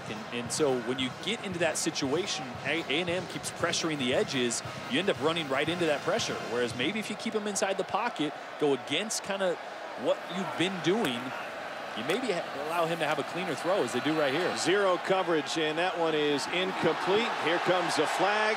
They set the house, and Ole Miss able to take advantage. Elijah Blades with a pass interference. Pass interference, number 2, defense. 15-yard penalty from the previous spot. First down. 3rd A&M defensive pass interference. Cole talking with Mike Elko yesterday. He thought they could let the front 4 do some work on their own, but now they're sending extra guys. Yeah, bringing some extra pressure, and I think some of that might just be knowing you have a younger quarterback in the game, maybe trying to force him into an early decision that's obviously not the right decision. He handled that well, though. He slid the protection, knew he had to get the ball out, knew he was probably going to take a hit. It was the right move. Mike Elko in the hat on the right side. Came to A&M last year from Notre Dame. A couple schools wanted him as a head coach in the offseason, but he draws a fairly competitive salary in Aggie land. Gain of 3 that time. And it goes back to what Texas A&M wanted, and then they brought in Jimbo Fisher. They want national championships. And so far, with only 1 road win under his belt in a season and a half, it'd be fair to say that he has under-delivered to this point, knowing that the maturity date on this team is going to come next season. Plumlee. He is slippery, he is fast. It almost seems like defensive players have a hard time gauging his speed. Yeah, it's deceptive. I mean, his stature, he's not a big, long guy, so he's so quick with the cuts and the jump cuts here, getting lateral. He's tough to guard, man. But go back to Jimbo. This is an extremely important 4-game stretch for Texas A&M, and I know there's not a huge sense of urgency when you sign a 10-year contract for $75 million, but they're 3-3 right now. They're here at Ole Miss. They go Mississippi State, UTSA, South Carolina. I think they got to win 3 or 4 of these. I mean, get to a range where you're in bowl eligibility, because you finish at Georgia, you finish at LSU. You lose this one, you could be looking at a 6-6 season. Kevin Sumlin got run out of town for a lot better than that. Absolutely. Cole, what do you think about where this Aggie program is right now? Well, you're having to play some youth, and that's obviously not exactly where they want to be. But you know, one thing that we saw this improve with this team a year ago was in the trenches. You saw that attitude, that demeanor. They brought it a little bit more on the offense and defensive line, and you're not seeing it as much offensively this year. I think the defensive line has held their own well. I think the recruiting is on schedule. But Jimbo Fisher's got to get more guys on page with what he's trying to accomplish offensively if this program's going to go where you just mentioned Aggieland believes it can. Trying to find that championship mentality. Jimbo, one of 5 active head coaches who own a national title. That includes Les Miles. And Kansas giving Texas a fit tonight. Down in Austin. Snoop Connor with the carry. There's nothing Aggie fans would love more than to see Les Miles go in and get a win at Texas. Well, you guys realize what that play right there changes for this offense so much. If they can have success between the tackles against this defense and force things to compress with Plumlee's speed, opens up a whole lot.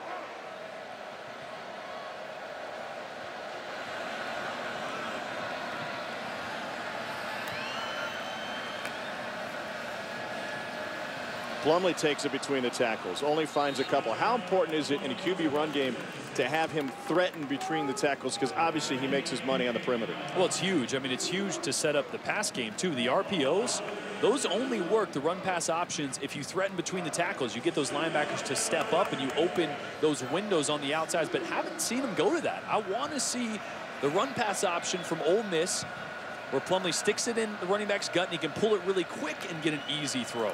Tough to run against Justin Madubuike. Phillips does just that, and he's running over folks. Took it right at Tyree Johnson. A gain of 10 and an Ole Miss first down. Rebels threatening to really put a stranglehold on this game. Keep in mind, fellas, we saw this against Arkansas. We saw this against Vanderbilt. This offensive line got a little bit better as the game progressed. Tyree Johnson didn't get up after making that tackle. And so the A&M athletic training staff tending to him. 8:24 to go in the third quarter. Ole Miss with the lead. Was not the starter to open the season. Matt Corral took a shot, injured ribs, opened up the door for Plumlee to get more playing time. Snoop Connor, 4 yards.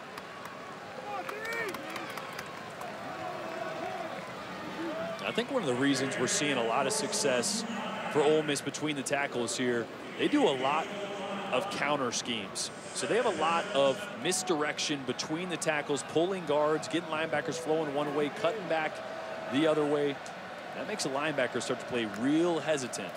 After 6 consecutive runs, Plumlee showing pass, and he gets dropped. The ball came out, scooped up by A&M. Aggies have it. It's Buddy Johnson, the former high school quarterback, and he'll take it the rest of the way. 63 yards in the scoop and score, and A&M's defense bails him out.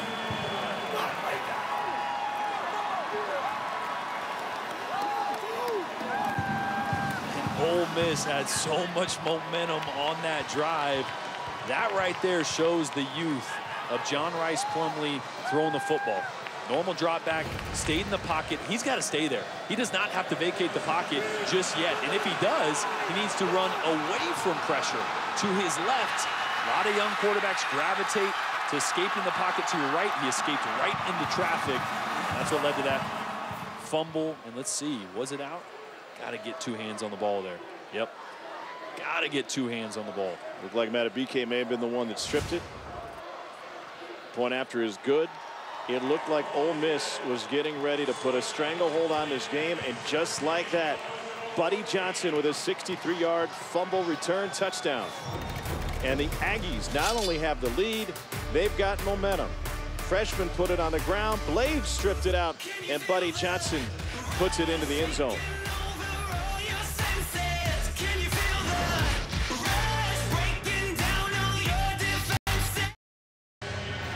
Defensive touchdown for Texas A&M, courtesy of Buddy Johnson. It started with pressure up front. We'll walk you through it in a moment.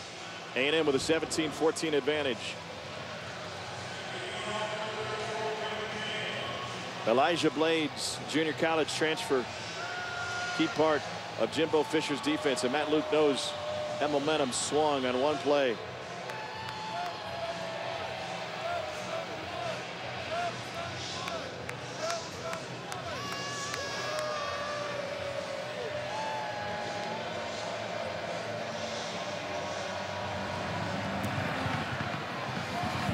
A short kick and a fair catch taken. Let's walk through the pressure that A&M brought and the effect on it. Ole Miss. Well, one of the few times we see John Rice Plumlee in a straight drop back.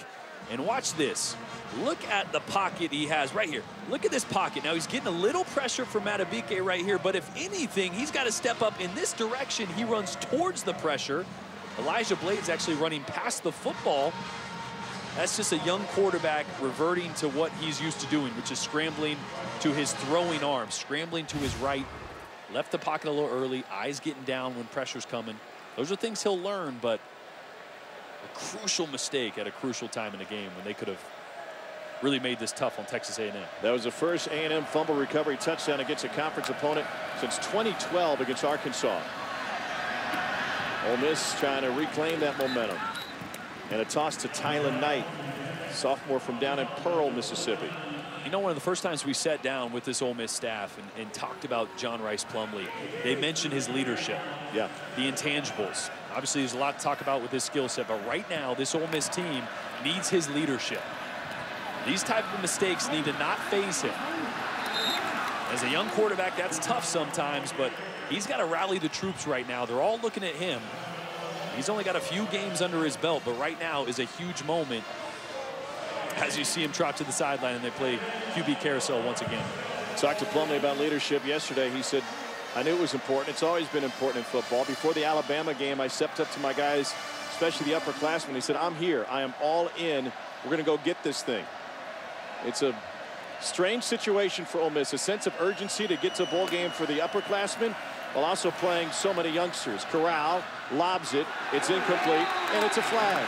It's another defensive pass interference on Texas A&M. This time it's Devin Morris. Their secondary has been flagged 4 times in coverage. Pass interference, number 7 defense. 15-yard penalty from the previous spot. First down. Boy, this is a tough call here. You're going to see Devin Morris doesn't get eyes on the football. There's not a ton of contact. It's this last lunge. I'm okay with that. I mean, You don't see it, do you? I don't see it. I mean, there's a little bit of hand fighting. If he turns his head, it's a no call, but because he's not playing the football, but still, I think that's one that could have easily not been called. Scotty Phillips taken down by Justin Madubuike. Big dude in the middle, and 6'3", 304 for A&M. Again, though, not a ton of rhythm for this Ole Miss passing game. I mean, all we've seen is throws at the numbers or outside the numbers. And every time Corral's in, seems like it's a deep shot. Ole Miss is Jalen Cunningham, backup left guard, now playing right guard with Ben Brown shuffled to center and Eli Johnson out. He's going to have to come out for at least a play, maybe more. And Ole Miss's depth on the O-line is going to be tested. Keep in mind, guys, this was an offensive line that brought in 6 true freshman offensive linemen in this last signing class. They didn't have a lot of depth coming in, just got back to 85 scholarships in the fall when all the freshmen reported. A lot of youth rolling in and out. Cunningham played 30 to 40 snaps against Alabama. Number 50, middle of your screen, and Phillips came right up on his right leg.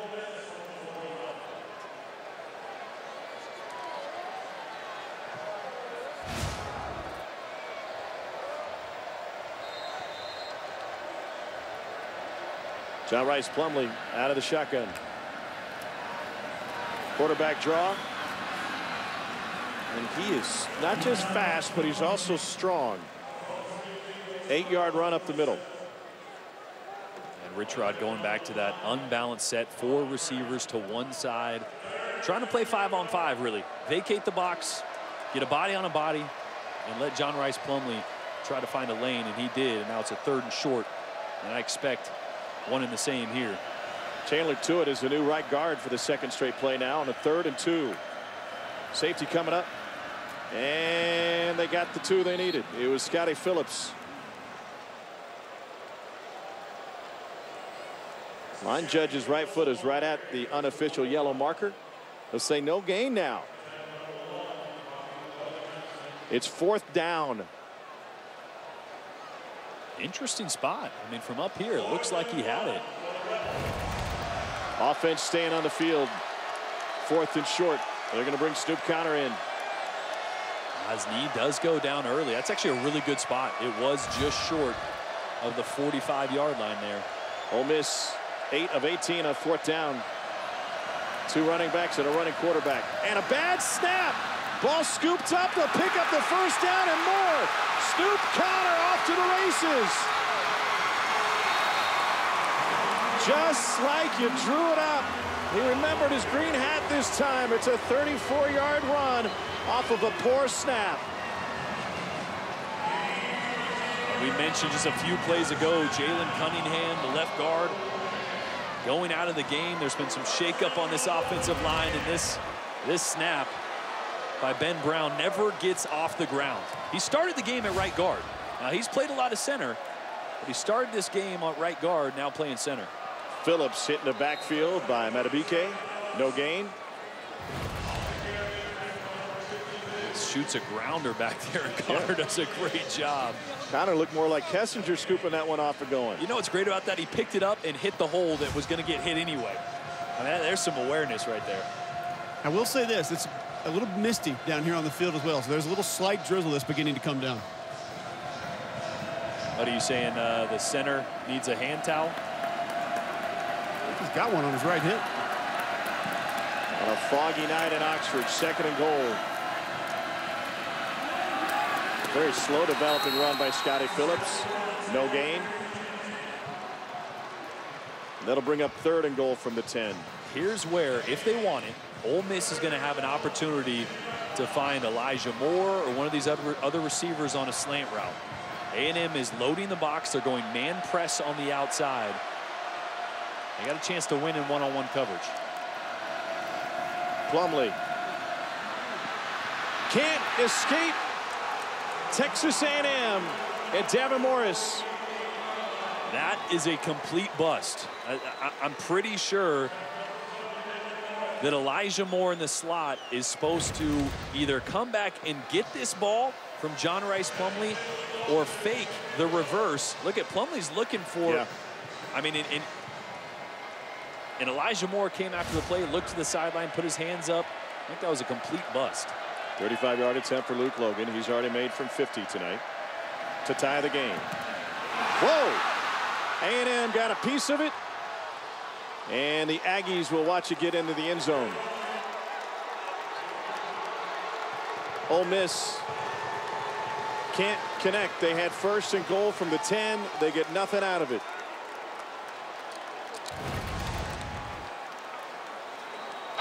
The ball was untouched by the receiving team beyond the line of scrimmage. Therefore, it's a touchback. Goes back to the 20-yard line, 1st down. Justin Matabike got penetration. Him and Bobby Brown. Well, one of the field goals earlier in the game, I did notice the center of that line get blown up, and that time, just enough. What a big play. I mean, Ole Miss got a chance to tie up the football game there. That's 2 drives in a row. Ended with big plays. A fumble, blocked field goal. Yeah, both. Well, the last 2 drives for Ole Miss got inside the A&M 30, and both come up with nothing. To the ground game, and Isaiah Spiller, no gain.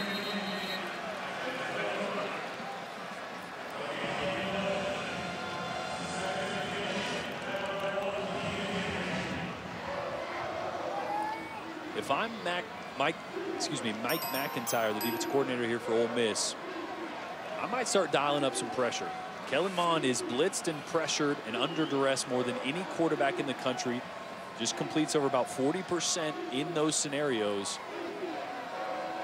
He's had a clean pocket the last few quarters to throw the football unimpeded. I'd start bringing some pressure.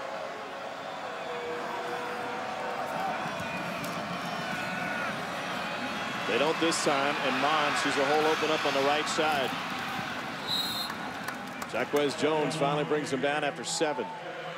Oh, they brought Henry, the middle linebacker. They just brought him from distance. They brought him from about 5 or 6 yard back, and sometimes those blitzes up the middle by the linebackers, if you're not on the line of scrimmage, you're never going to hit home. So they did pressure, but has 0 effect on Kellen Mond. A&M just 1 for 7 on 3rd down tonight.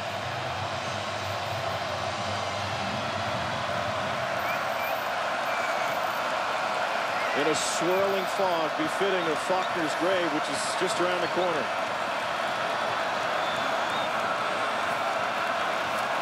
Three-man rush. Mond drilled as he lets it go, and it will fall incomplete. Sam Williams brought the pressure and put him in the turf. Kellen Mond took a monster hit. Boy, had 2 receivers breaking towards the middle of the field, so no one was able to start to run towards that sideline and give him an option. And decides to throw it away. A good decision, but it's late, and that does not feel good. Dirtied his jersey and everything. Didn't need a stain stick. A&M 3rd quarter, 2 possessions, both times 3 and out. Low kick takes an Aggie hop and gets out of bounds at about the 20. Let's take a look at the road to the championship. Jake Fromm just 9 of 12 for 35 yards in a rain game. Here's Elijah Moore trying to make up for his missed assignment on the last possession. It goes for 12. And some extracurriculars. Get the crowd fired up. Injured player for Ole Miss down back at the 22.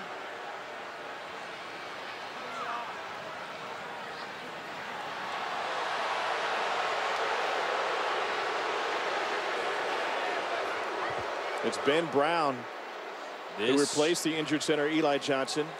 This could get bad. Who was replaced by the since injured Jalen Cunningham.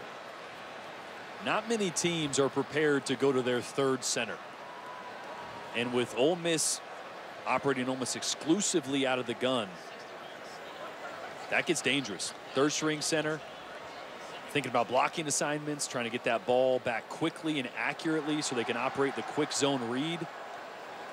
Well, it can be a total mess. I was on an Auburn team in 1998. We went through 6 centers that season. 6 different centers. Like Spinal Tap drummers. That season. And it's one of those deals where you start pulling guards over, you start pulling tackles over, you work center quarterback exchange with different guys.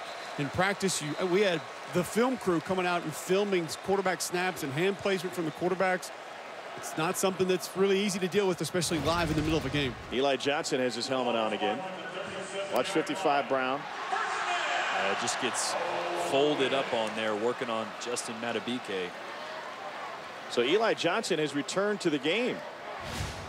Bryce Ramsey, the second string center via the depth chart, was also looking to get loose. See how long Johnson can last. Corral lets it go. Intercepted. Texas A&M gets it from Chapman.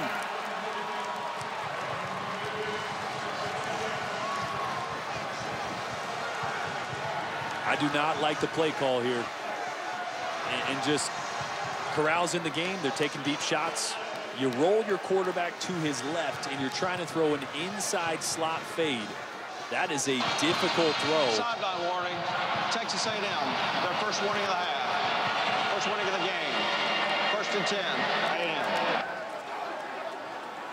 How much does quarterback rhythm have to do with a play like this? I think it's huge. I mean, every time Corral's in, he's expected to make a big play. He's pushing the ball downfield. You have him throwing a deep shot to the left, rolling to the left.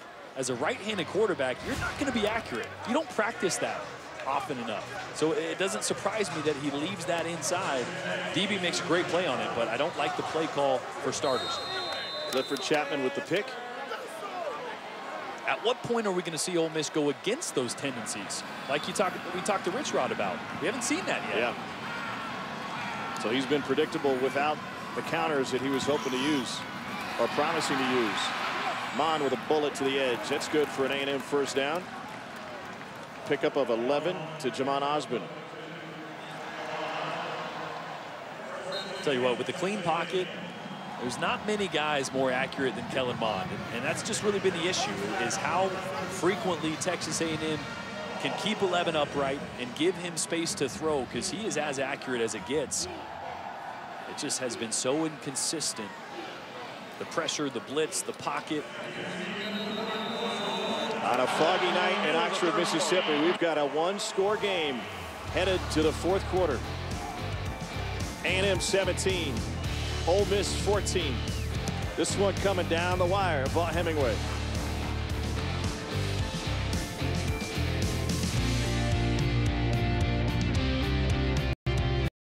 Aggie touchdown, Kendrick Rogers. Straight ahead, Snoop Connor. And it misses wide right. Ball came out, scooped up by A&M. Aggies have it, 63 yards in a scoop and score. Well, Buddy Johnson's fumble return, the big difference maker in this game. Officially 62 yards. Aggies have turned up the defensive pressure. Since then, another takeaway on an interception. And A&M with the ball to start the fourth quarter in the fog. Here's Kellen Mond. It's starting to become eerily reminiscent of the 1988 NFL game at Soldier Field between Randall Cunningham and the Eagles and the Chicago Bears. Uncle Vern was on the call that day. You could barely see across the field. Not quite that thick, but interesting nonetheless.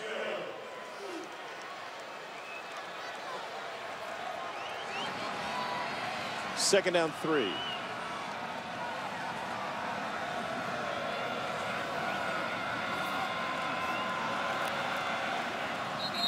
Finally, flags and whistles after the jump up front.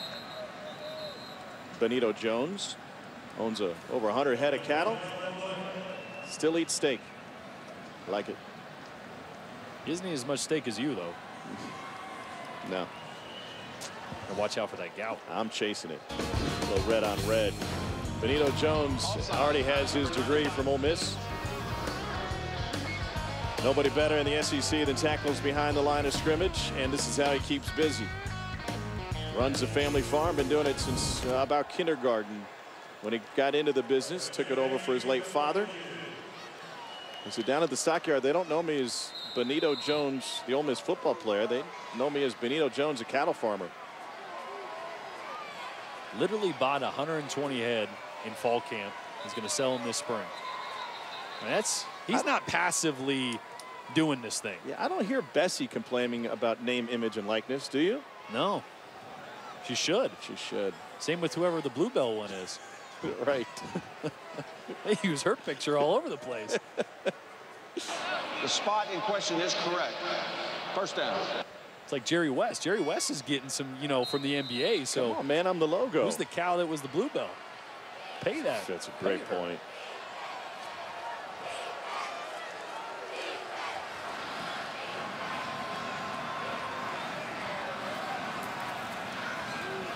Here's Isaiah Spiller. Gain of 3.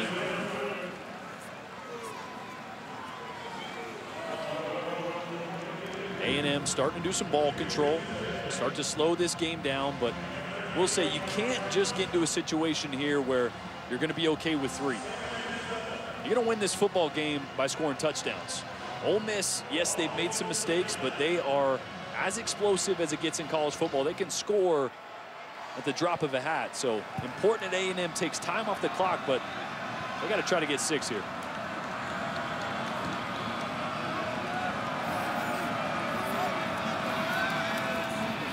Bond complete, and Jamon Osmond stopped short of the first down, and that's going to leave about 3rd and 3.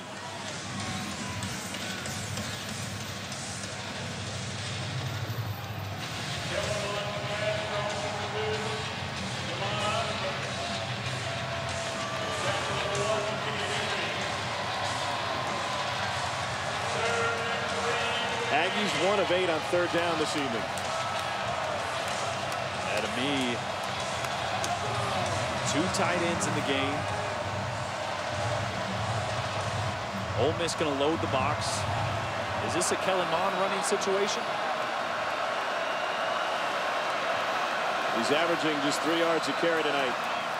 He's got lead blockers, and he's got a first down. Mond stays inbounds to take it all the way down to the 20. 15-yard run. What made you say that? What did you see?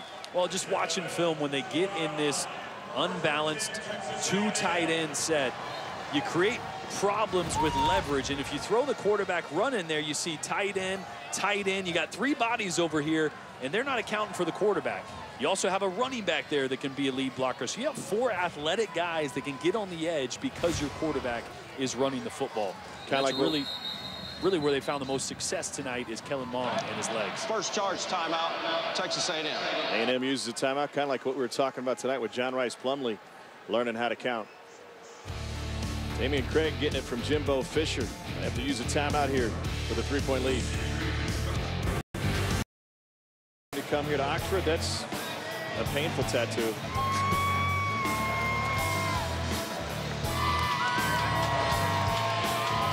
Got the light show going here at Vaughn Hemingway on a busy weekend after the basketball teams took it to the square last night. Threw down dunks from Jane to Hinton and Hinton all the way across. Some bad judges in that, though. Oh, weak. Throwing 9s out when it should be 10s across the board. Tom Hart. Oops. I went to 11 later. Ball getting thicker. Mond hit as he throws, and that one will fall to the turf. Sam Williams, again, dirtying the back of Kellen Mond's jersey. And again, Sam Williams, he's really supposed to take the inside on that one. They were blitzing with the nickel cornerback off the edge, but just too powerful. He's done a couple times. He's won with speed. He's won with speed. On this one, he's stunting inside because they're bringing pressure on the outside, and he actually just wins. A little strength, bull rush there, and finishes strong. They've been trying to find somebody that can consistently win on the outside. He's definitely stepped up to the plate tonight. Had a sack last week in the loss at Missouri. Mond lets it go to the outside. That is caught. First and goal now. Jamon Osmond, another grab. He was really quiet early. That one goes for 11. That's about the third, maybe the fourth out route we've seen Jamon Osmond catch on the outside. And it's not an easy throw for a quarterback. Timing is impeccable by Kellen Mond. You see that relationship starting all the way back in high school between those two. Third catch on this drive by Osmond. Spiller and Richardson, split backs, flanking Mond. Now play action. Mond facing pressure, lobs it. Incomplete. Kendrick Rogers, the intended receiver. Benito Jones ended up in the face of Mond. Lost his hand warmer. A little early for hand warmers, isn't it? Cole, did you say that A&M's got heaters on their bench? They do have heaters cranked up behind their bench, yes. It's about 62 degrees. Come on, man. So do you still have your coat on then, Cole? I'm trying to look like a professional with a sport coat on, Jordan Rogers. It's not about the temperature. That's not your look. Lose the coat. Let's go. I want the casual Cole back.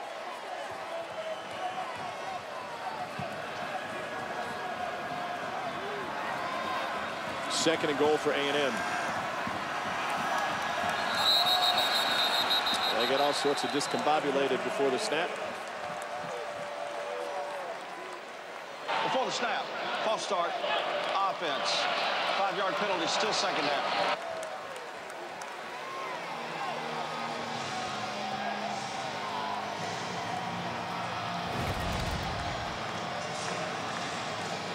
Yeah, I think everybody but the center.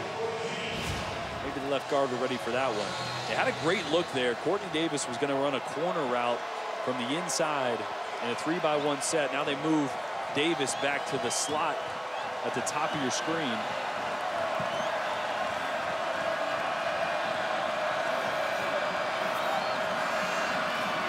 Draw.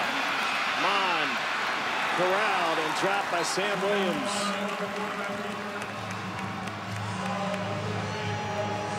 And that's a great play call there by Mike McIntyre. Left two guys, including Sam Williams, who made the tackle, to spy on Kellen Mond here. See how he doesn't drop? He just backpedals. He's actually playing zone coverage, but he's also keeping eyes on Kellen Mond because they've had so much success on that quarterback draw. Third and goal. I'm a quarterback here, third and goal. I'm looking for my big-bodied receiver, Kendrick Rogers, towards the back of the end zone.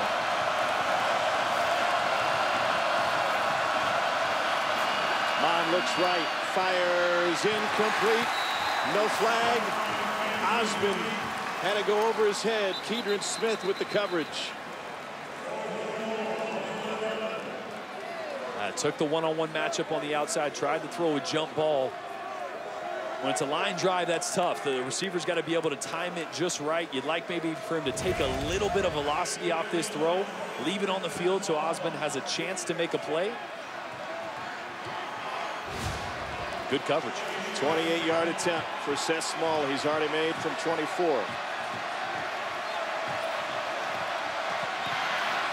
Missed it. He pushed it right. And the Aggies come up with nothing.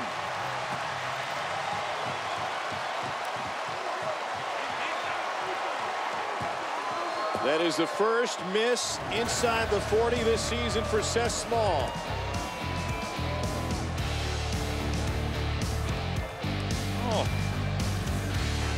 Emotion on the Ole Miss side now. Alabama. Yeah, Mac Jones is now in the game. Alabama leading Tennessee 21-10. Elsewhere, Les Miles bidding for an upset. 40-all between Kansas and Texas. On the money and complete. Matt Corral with a strike for a gain of 15. Also, former Ole Miss quarterback Shea Patterson just led a scoring drive for Michigan. They're within one score of Penn State. Trying to give the Nittany Lions their first loss of this season. Would be the second undefeated Big Ten team to go down today. That's they took the score off the board, pardon me. 28-14 Penn State late in the fourth.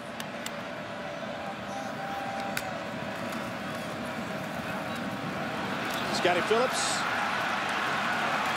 just shy of the marker. It's going to leave second and short. You take a shot here? Well, it didn't take long for Rich Rodriguez to change up his tendencies. So Matt Corral in the game now. What have we seen all game? Deep shots to the sideline. The first play is a zone read with an interior throw, and then a zone run play on the second one. Second and short, nothing doing. Snoop Conner taken down. So now, just like that, you've left yourself with a 3rd and 3. Shoot, now I'd bring Phillips Plumlee. is hurt. You bring Plumlee in, run a little zone read? Yeah. Ole Miss had a key play in the Missouri game to close the first half. A 4th and goal from about the 2-yard line. They ran it with Corral at quarterback. They were held short. Matt Luke said the one mistake I made in that game that I wish I would have done differently is I went in the locker room and I should have addressed my team and said, I absolutely believe in that play call. I believe in you guys. I will do it again 100 times because this team needs to hear that you have confidence in them and their abilities. Missouri grabbed the momentum, ended up with the win. Phillips will be helped out. Ely hasn't returned since the first half. He had a 69-yard touchdown run. And Snoop Conner has been effective. He's got a touchdown run tonight.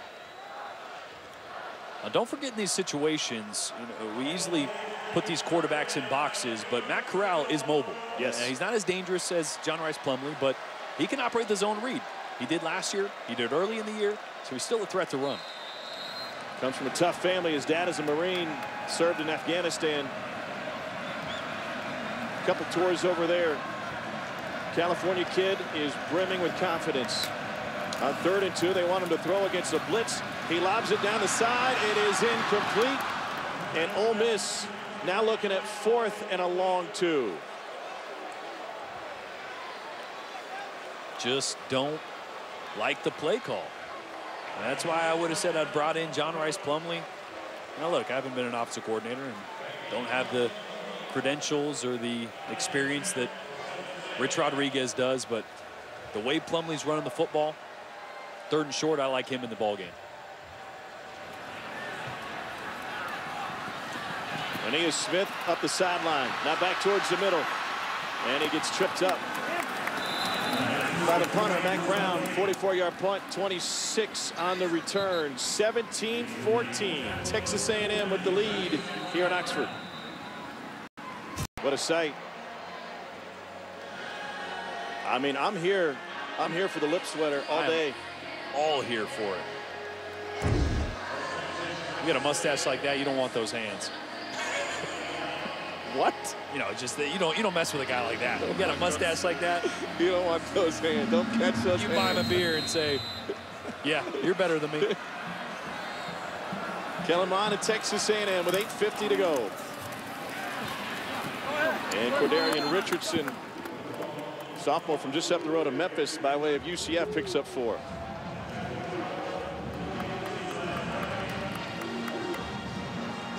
So much on the line for Texas A&M as they continue what they think is the path to a championship with a national championship winning coach that they are heavily invested in. Their chips are in the center of the table, and they know that this is not the season for them. They're moving towards next year, and to stay on time, they've got to win the games they're supposed to. Well, the toughest schedules in college football, and it's been tough sledding for them. Richardson will grind out one.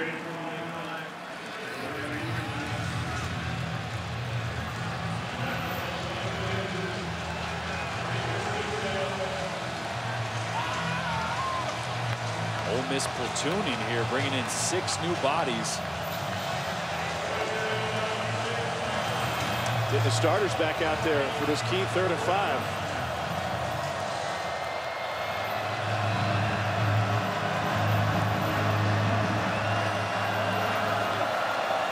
Play clock's already at 8. Ole Miss got to get lined up. Play clock at 1, and they get it off. 3-man rush. Mond out of the backfield, incomplete. And so both teams will punt it away Ole Miss looked like they had momentum on their last possession, but couldn't get it done on 2nd and short. That led to a punt. By the way, Shea Patterson had a touchdown run for Michigan to make that a 1-touchdown game over on ABC on the road to Penn State. Boy, and Jimbo there just asked Kellen what he did, and I believe Kellen said no one was guarding him, right? I mean, the guy that was on the running back was running from the opposite, outside the opposite hash. You just got to get him the ball sooner or carry on through his progression. I think they had a good play called, but getting out to the running back in the flat with the defender on that angle, not your 3rd and 5 play. Should have been plenty of time, right, with only a 3-man rush? Yeah. That is a beautiful punt. It turns over and it checks up, and it'll trickle to the pylon and out of bounds.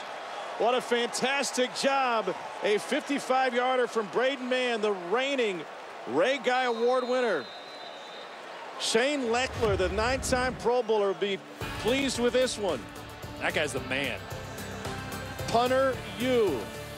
A&M living up to their reputation. Punters celebrate too.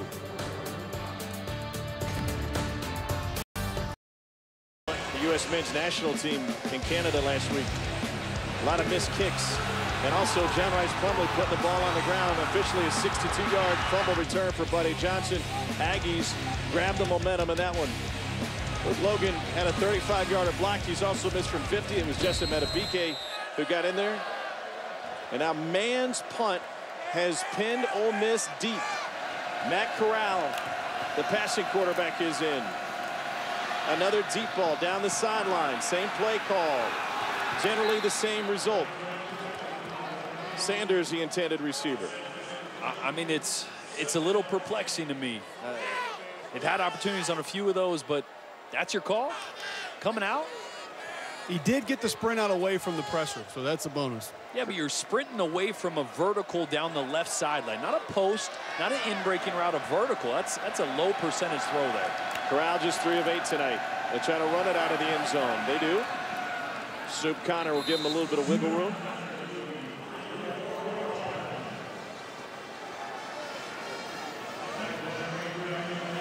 This offense has been most successful with John Rice Plumlee at quarterback, getting the run going.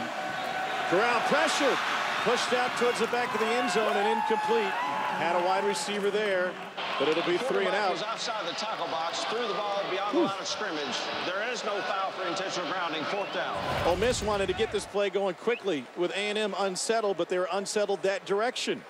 Yeah, and then you leave a defensive end completely unblocked, sliding the offensive line all the way to the left. That doesn't help when you're sprinting in that direction. The entire pass game just seems completely discombobulated right now. No rhyme or reason. They go to the half in Tuscaloosa. Alabama leads Tennessee 21-10, but Tua Tagovailoa has not returned to that game since going into the tent and into the locker room early.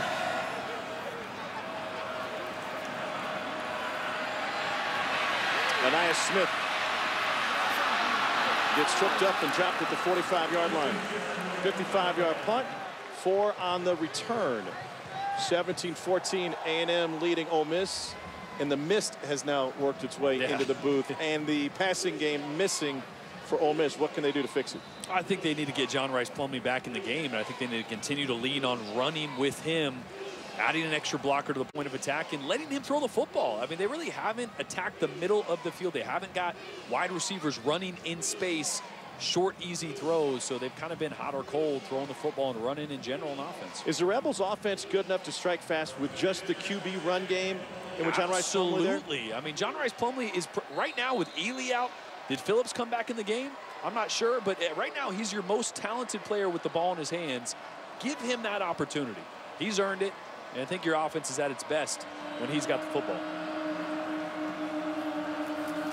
Kellen Mond wants to put it in the air on 1st down. Oh, dangerous pass. It's complete to Osmond, but Jalen Jones was all over it.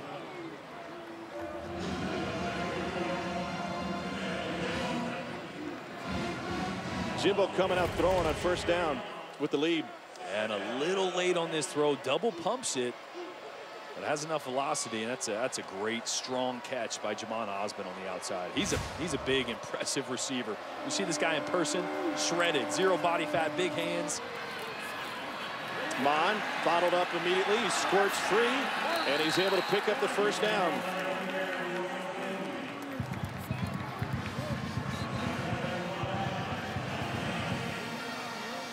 Now A&M, take your time.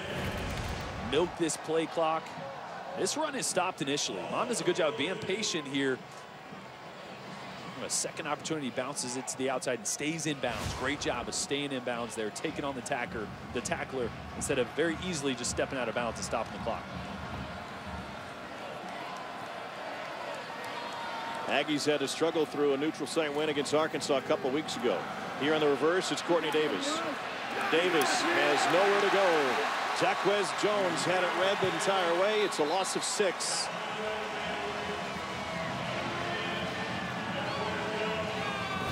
That's a great job. A little razzle-dazzle, trying to go reverse here, switch things up. Get Ole Miss thinking you're going downhill. Get Courtney Davis, your athlete, on the outside. But Jones does a great job of staying home with that. Creating a negative play. Now in 2nd and long, passing is back on the table for Texas A&M. And Ole Miss counters by bringing in an extra DB. Mond just 16 of 28 so far tonight. There's nobody guarding. There we go. He gets out there. It's a draw all the way. Mond with a stiff arm carries it inside the 40. And a hurdle of the bench at the end. A lot of big substitutions by Ole Miss, and the last few drives they've been late getting lined up. Late on that 3rd down where Mond threw to the running back. They did make a good play, and right there they were late getting lined up again.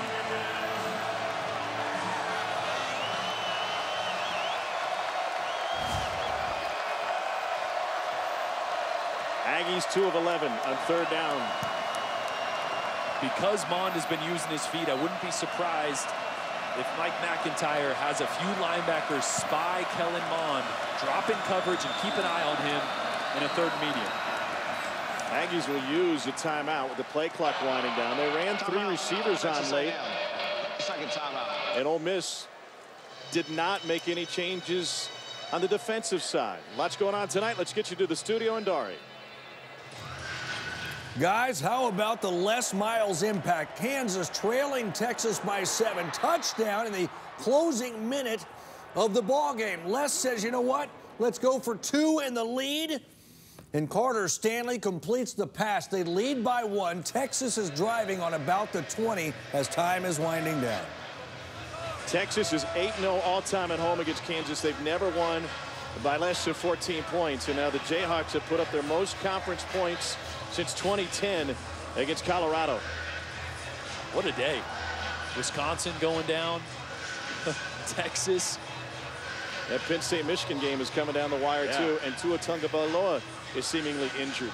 The landscape of college football could be in for a little bit of a shakeup, depending on how things finish out here tonight when we wake up on Sunday morning.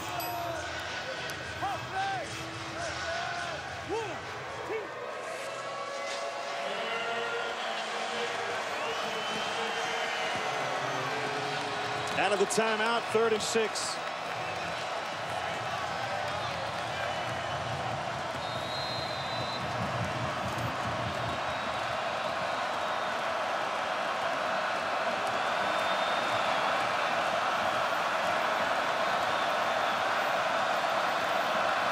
Ole Miss showing pressure. Let's see if they bring it. They're going to back off.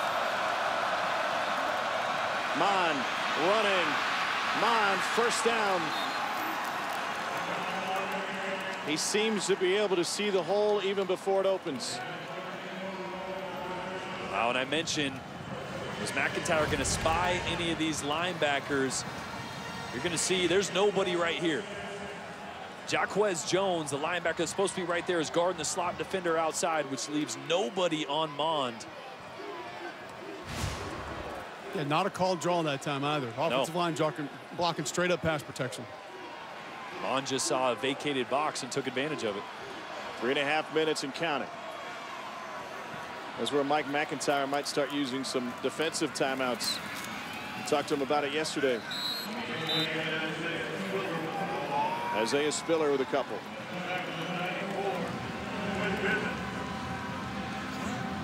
Clock rolling here.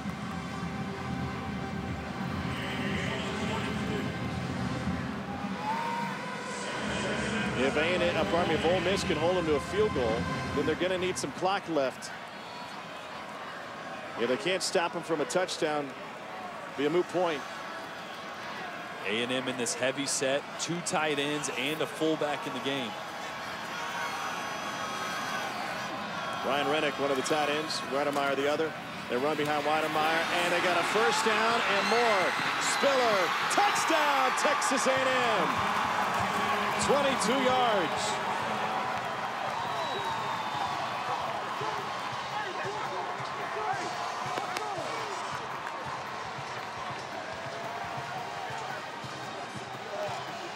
Aggies take the lead here, and Texas just hit a walk-off field goal to knock down Kansas. Tom Herman's team survives against Les Miles.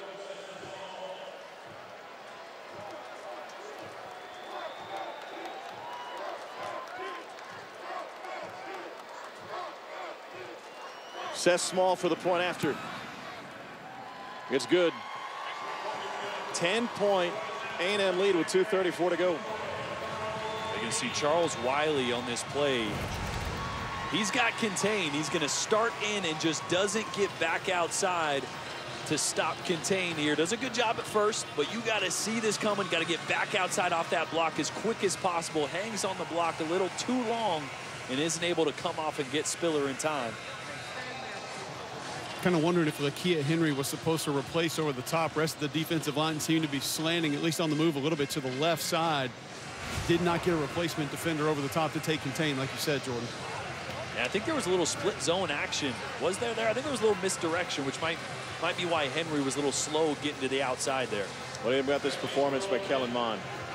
I thought he's been sharp. You know, I mean, up and down a little bit in the first half, but in the second half, Texas A&M gave him a clean pocket. And he did what he does best. Stand there, go through your progressions. He's accurate when he's not under pressure, when he doesn't have to move. Texas A&M did a good job leaning on that and finally finding Jamon Osmond and getting him going.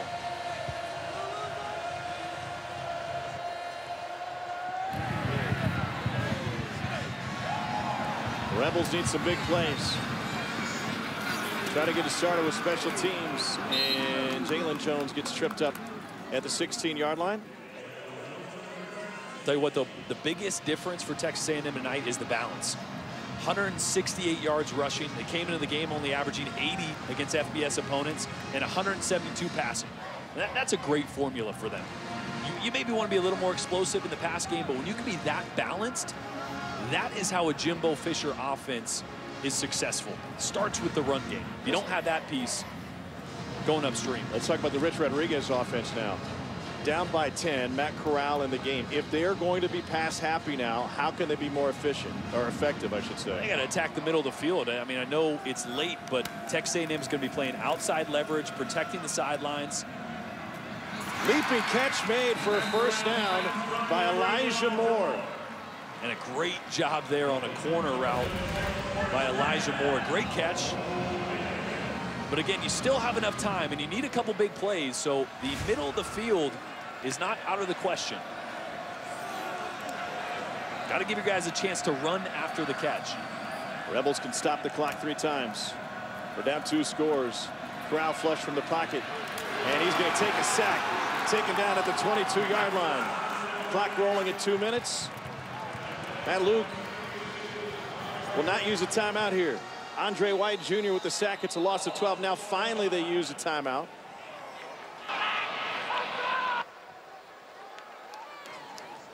Can't do this. As soon as you get outside the pocket. First charge timeout, Ole Miss. Corral's thinking big play. His eyes go back to the middle of the field. He's got to stay outside. If no one's there outside, throw that ball 10 rows up in the bleachers. Stop the clock. You're not as worried about having 3 or 4 downs as you are about getting chunk plays and not having negative plays. Corral on the headset, likely talking with Rich Rodriguez up top.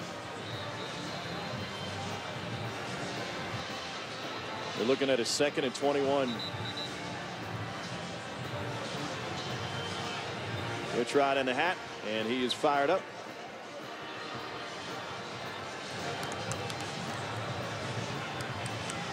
Is he?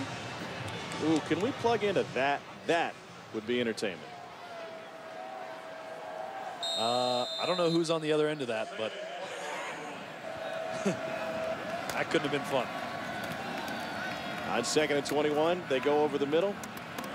They get some of it back. Clock will roll. It's Braylon Sanders. They can't afford to use a timeout here. You only have 2 left, and you're down 2 scores. Yeah, you got to keep those in your pocket. But again, if those timeouts are going to come into effect, you got to score really in the next 20, 30 seconds. Corral pumped, let it go. It was intercepted, picked off by Renfro. Now they say incomplete. So Debian Renfro knocks it down. Now they're looking at 4th and long.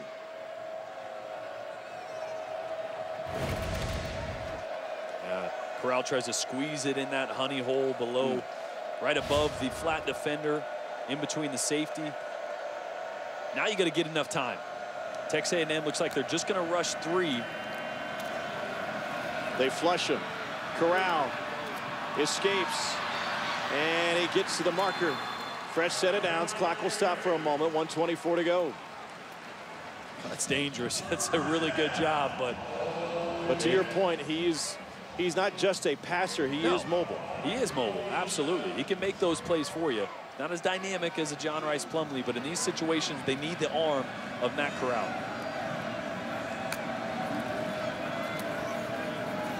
Corral will throw this one backwards. It's a live ball, and they say it was incomplete. That looked backwards to me, did it not to you? That was really close. Definitely didn't cross the line of scrimmage. I think they're going to throw a late flag here.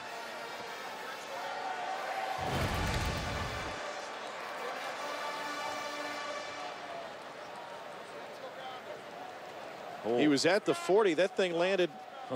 It didn't land, but it looked like it went out of bounds at the 39. Illegal backward pass to conserve time. Penalty is loss of down, plus 5 yards for the spot of the foul. 2nd down. There's one you don't see often. No, basically another iteration of intentional grounding.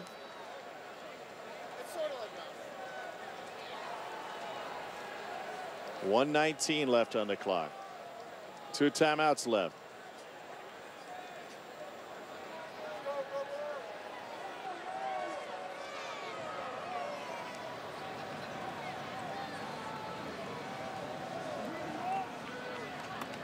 They're going to place it at the 35. Only 57 yards of offense in the 4th quarter for Ole Miss on 12 plays.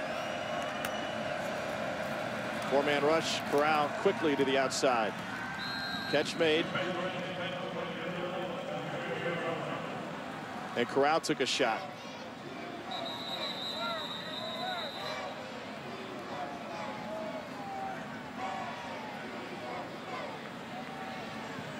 He took one below the belt, huh? I mean, it was a rip. That was a great throw, and you're going to see a hit here come late. Yeah, I think he's going to catch a leg. Yeah.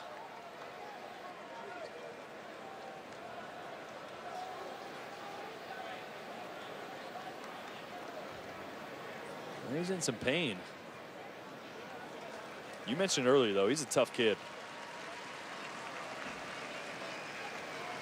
A talented quarterback, and I know this team's been going back and forth, but you look at Matt Corral and you're like, he's a veteran. He's played here. Now, he played in a few games last year. Yeah. Played, what, the last 4? I mean, 4 total, yeah. 4 total. I mean, spread out a little bit. Yeah, I mean, he's a guy that has a lot of growth ahead of him as well. So whatever direction they decide to go, and if it is still just the 2 quarterback system, they have 2 talented quarterbacks, and it's figuring out how to manage those.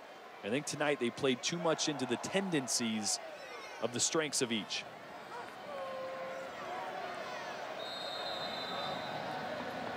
So John Rice Plumlee in, looking at a 3rd and 10.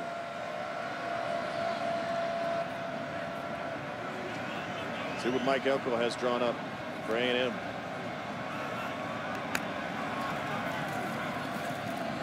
Incomplete. Corral will re-enter. That ball tipped.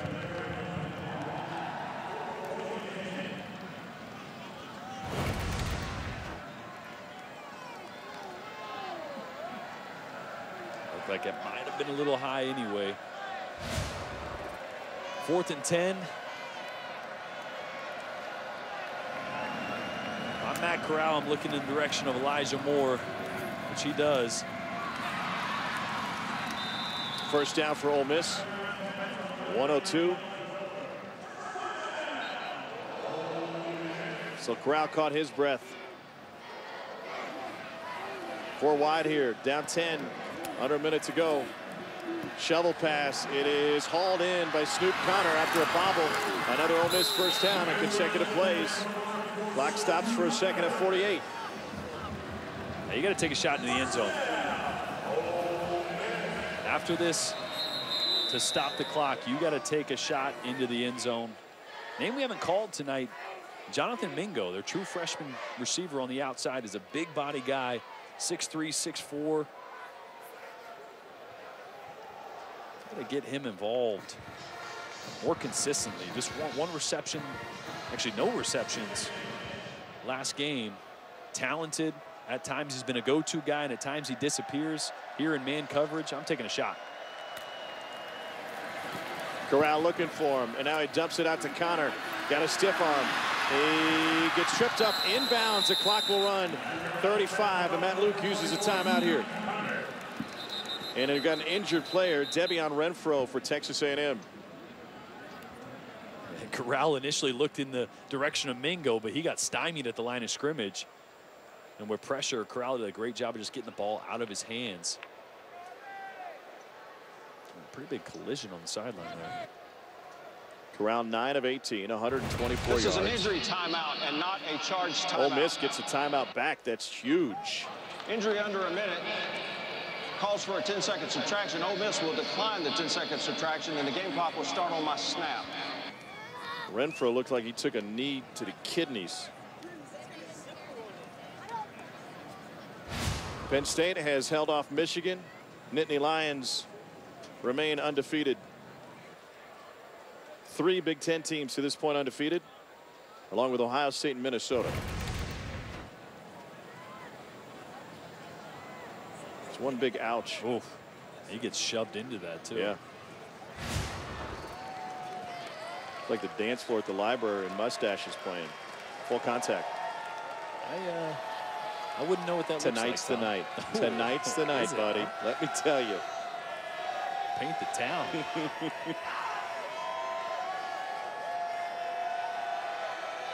When the credit card receipt comes back, just tell people it was late fees. 3rd and 1.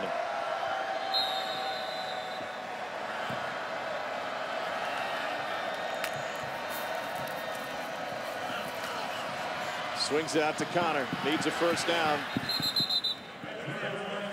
Would be short, but at least he got out of bounds. And another 4th down for Ole Miss. Great job by Buddy Johnson. Here's where you just take the field goal. Gonna have to onside kick. Gonna have to get the ball back. Got to get one of each anyway. Luke Logan from 35.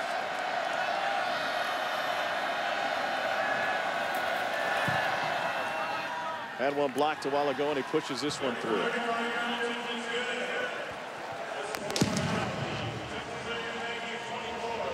Onside kicks are just about impossible this day and age. And you got to get a real lucky bounce. A little bit of a high snap there, but that's true. Last time Ole Miss converted an onside kick was September of 16 against Alabama.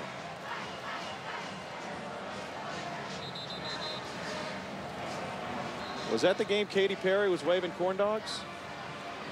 Diving off the bar of Funkies? Let me guess, you were there? No, I was busy. But they do have her shirt framed at Funkies that she wore that night.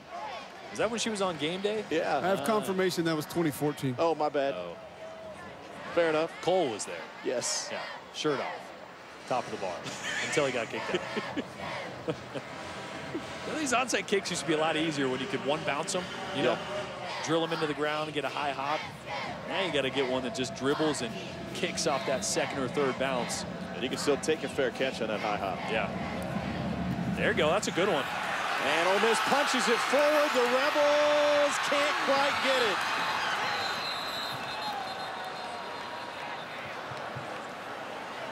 Oh, a perfect kick. Could have had a flag for an illegal batted ball. Yeah, you got to be careful on those. I mean, if you can get a hand on it, you're not trying to get two on it. Let's see. Did he have a chance? Officials are discussing this, by the way. I mean, Dontario Drummond was the one who punched it forward.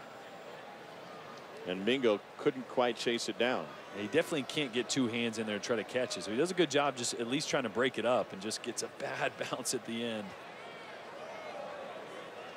But they do throw the flag. Sorting it out.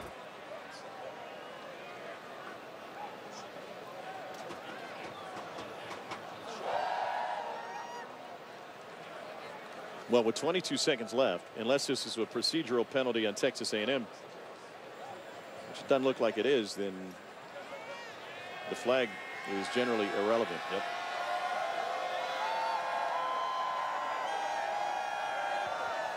This is a game that Texas A&M couldn't afford to lose. I'm talking about the long-term viability. Illegal batting, the ball forward by the kicking team. The ball was out of bounds after it later being touched by the receiving team. The ball belongs to Texas A&M. 10-yard penalty be added to the out-of-bounds spot. Their ball, first down. There wasn't a whole lot to gain in this game for Texas A&M. It was just one of those that if you're going to compete for championships down the road, you can't afford to slip up. No, you can absolutely look at this schedule at the end of the season, regardless of how Texas A&M finishes out. You can understand the difficulty. But if Jimbo Fisher's going to have this program start to separate itself, it's going to be separating itself from the bottom tier or the mid-tier teams. Yeah. And these are games that maybe even 24-17, you look at it and go, this team is talented enough this year and moving forward to dominate these games against a team with a lot of true freshmen. It's going through a little different time period and changeover. But regardless, you'll take a win. A win's a win. It'll be just his second road win since he came to A&M. They get Mississippi State at home next, and they're trying to sweep the Mississippi schools for the first time since Johnny Manziel was their quarterback. Timeout, Ole Miss, 30-second timeout. And you mentioned how they close it. At Georgia, at LSU. Is this an A&M team? This is their second charge timeout. That could put a fly in the ointment for LSU or Georgia at the end of the season, both on the road? Boy, I mean, yeah, you'd say they always have that opportunity, but I mean, this offensive line looked good in the second half, but they got to get a lot better going against teams like LSU and Georgia. I think I got to get more consistent on the back end as well. Ole Miss can stop it one more time.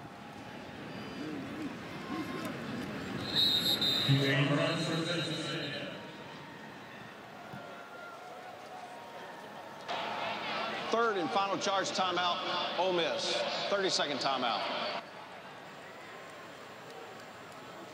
They're making them work for it. Yeah. Never know with those snaps.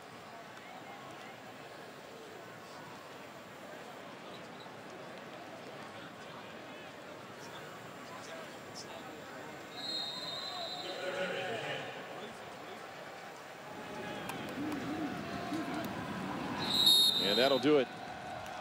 Aggies take the knee, and they will run out the clock on Ole Miss. Aggies got a big block field goal. They got a fumble return of 62 yards for a score for Buddy Johnson. They put up with an inconsistent offensive attack. They included a pair of picks thrown by Kellen Mond, but they hold on for the victory. With a touchdown victory on the road. Cole is standing by with Jimbo. Coach Fisher, based on what's already happened this season and what you know is coming up this season, how important was it to get a W tonight? It was big to get a W tonight. They used to go on the road, get that out of the way, We didn't play great at all. Thought we had good momentum, and they come out and control the third quarter. We got the big drive down there, didn't score. Then we did get a score, though. We found some more running game. We just got to keep sawing wood, but we got a big win on the road. That's an SEC win. We'll take it and we'll just keep progressing. You mentioned a couple big runs. Some of those came from Kellen Mond. What does it do for you to play caller, just knowing you have a guy like him to be able to lean on? It does, and he had some run-pass options there, and he picked up a couple big third downs in that drive, and then we allowed to pound the ball in. The young freshman got going, and, you know, we're not perfect. We got to get a lot better, but having his legs is huge. Thank you, Coach. Thank you. So Kellen Mond and Texas A&M, hold on. We've got plenty coming your way back in the studio. An update on Tua's health. What's going on with Alabama, Tennessee, and the rest of the college football landscape on a wild day, not just in the SEC, but all across college football. Ole Miss lost momentum on a fumble return score that covered 62 yards. Buddy Johnson's stellar play continues for the Aggies. They come on the road and quiet Ole Miss, a 24-17 final in Oxford. Out of the studio, Dari, Doring, and Chiz. Gentlemen, all yours.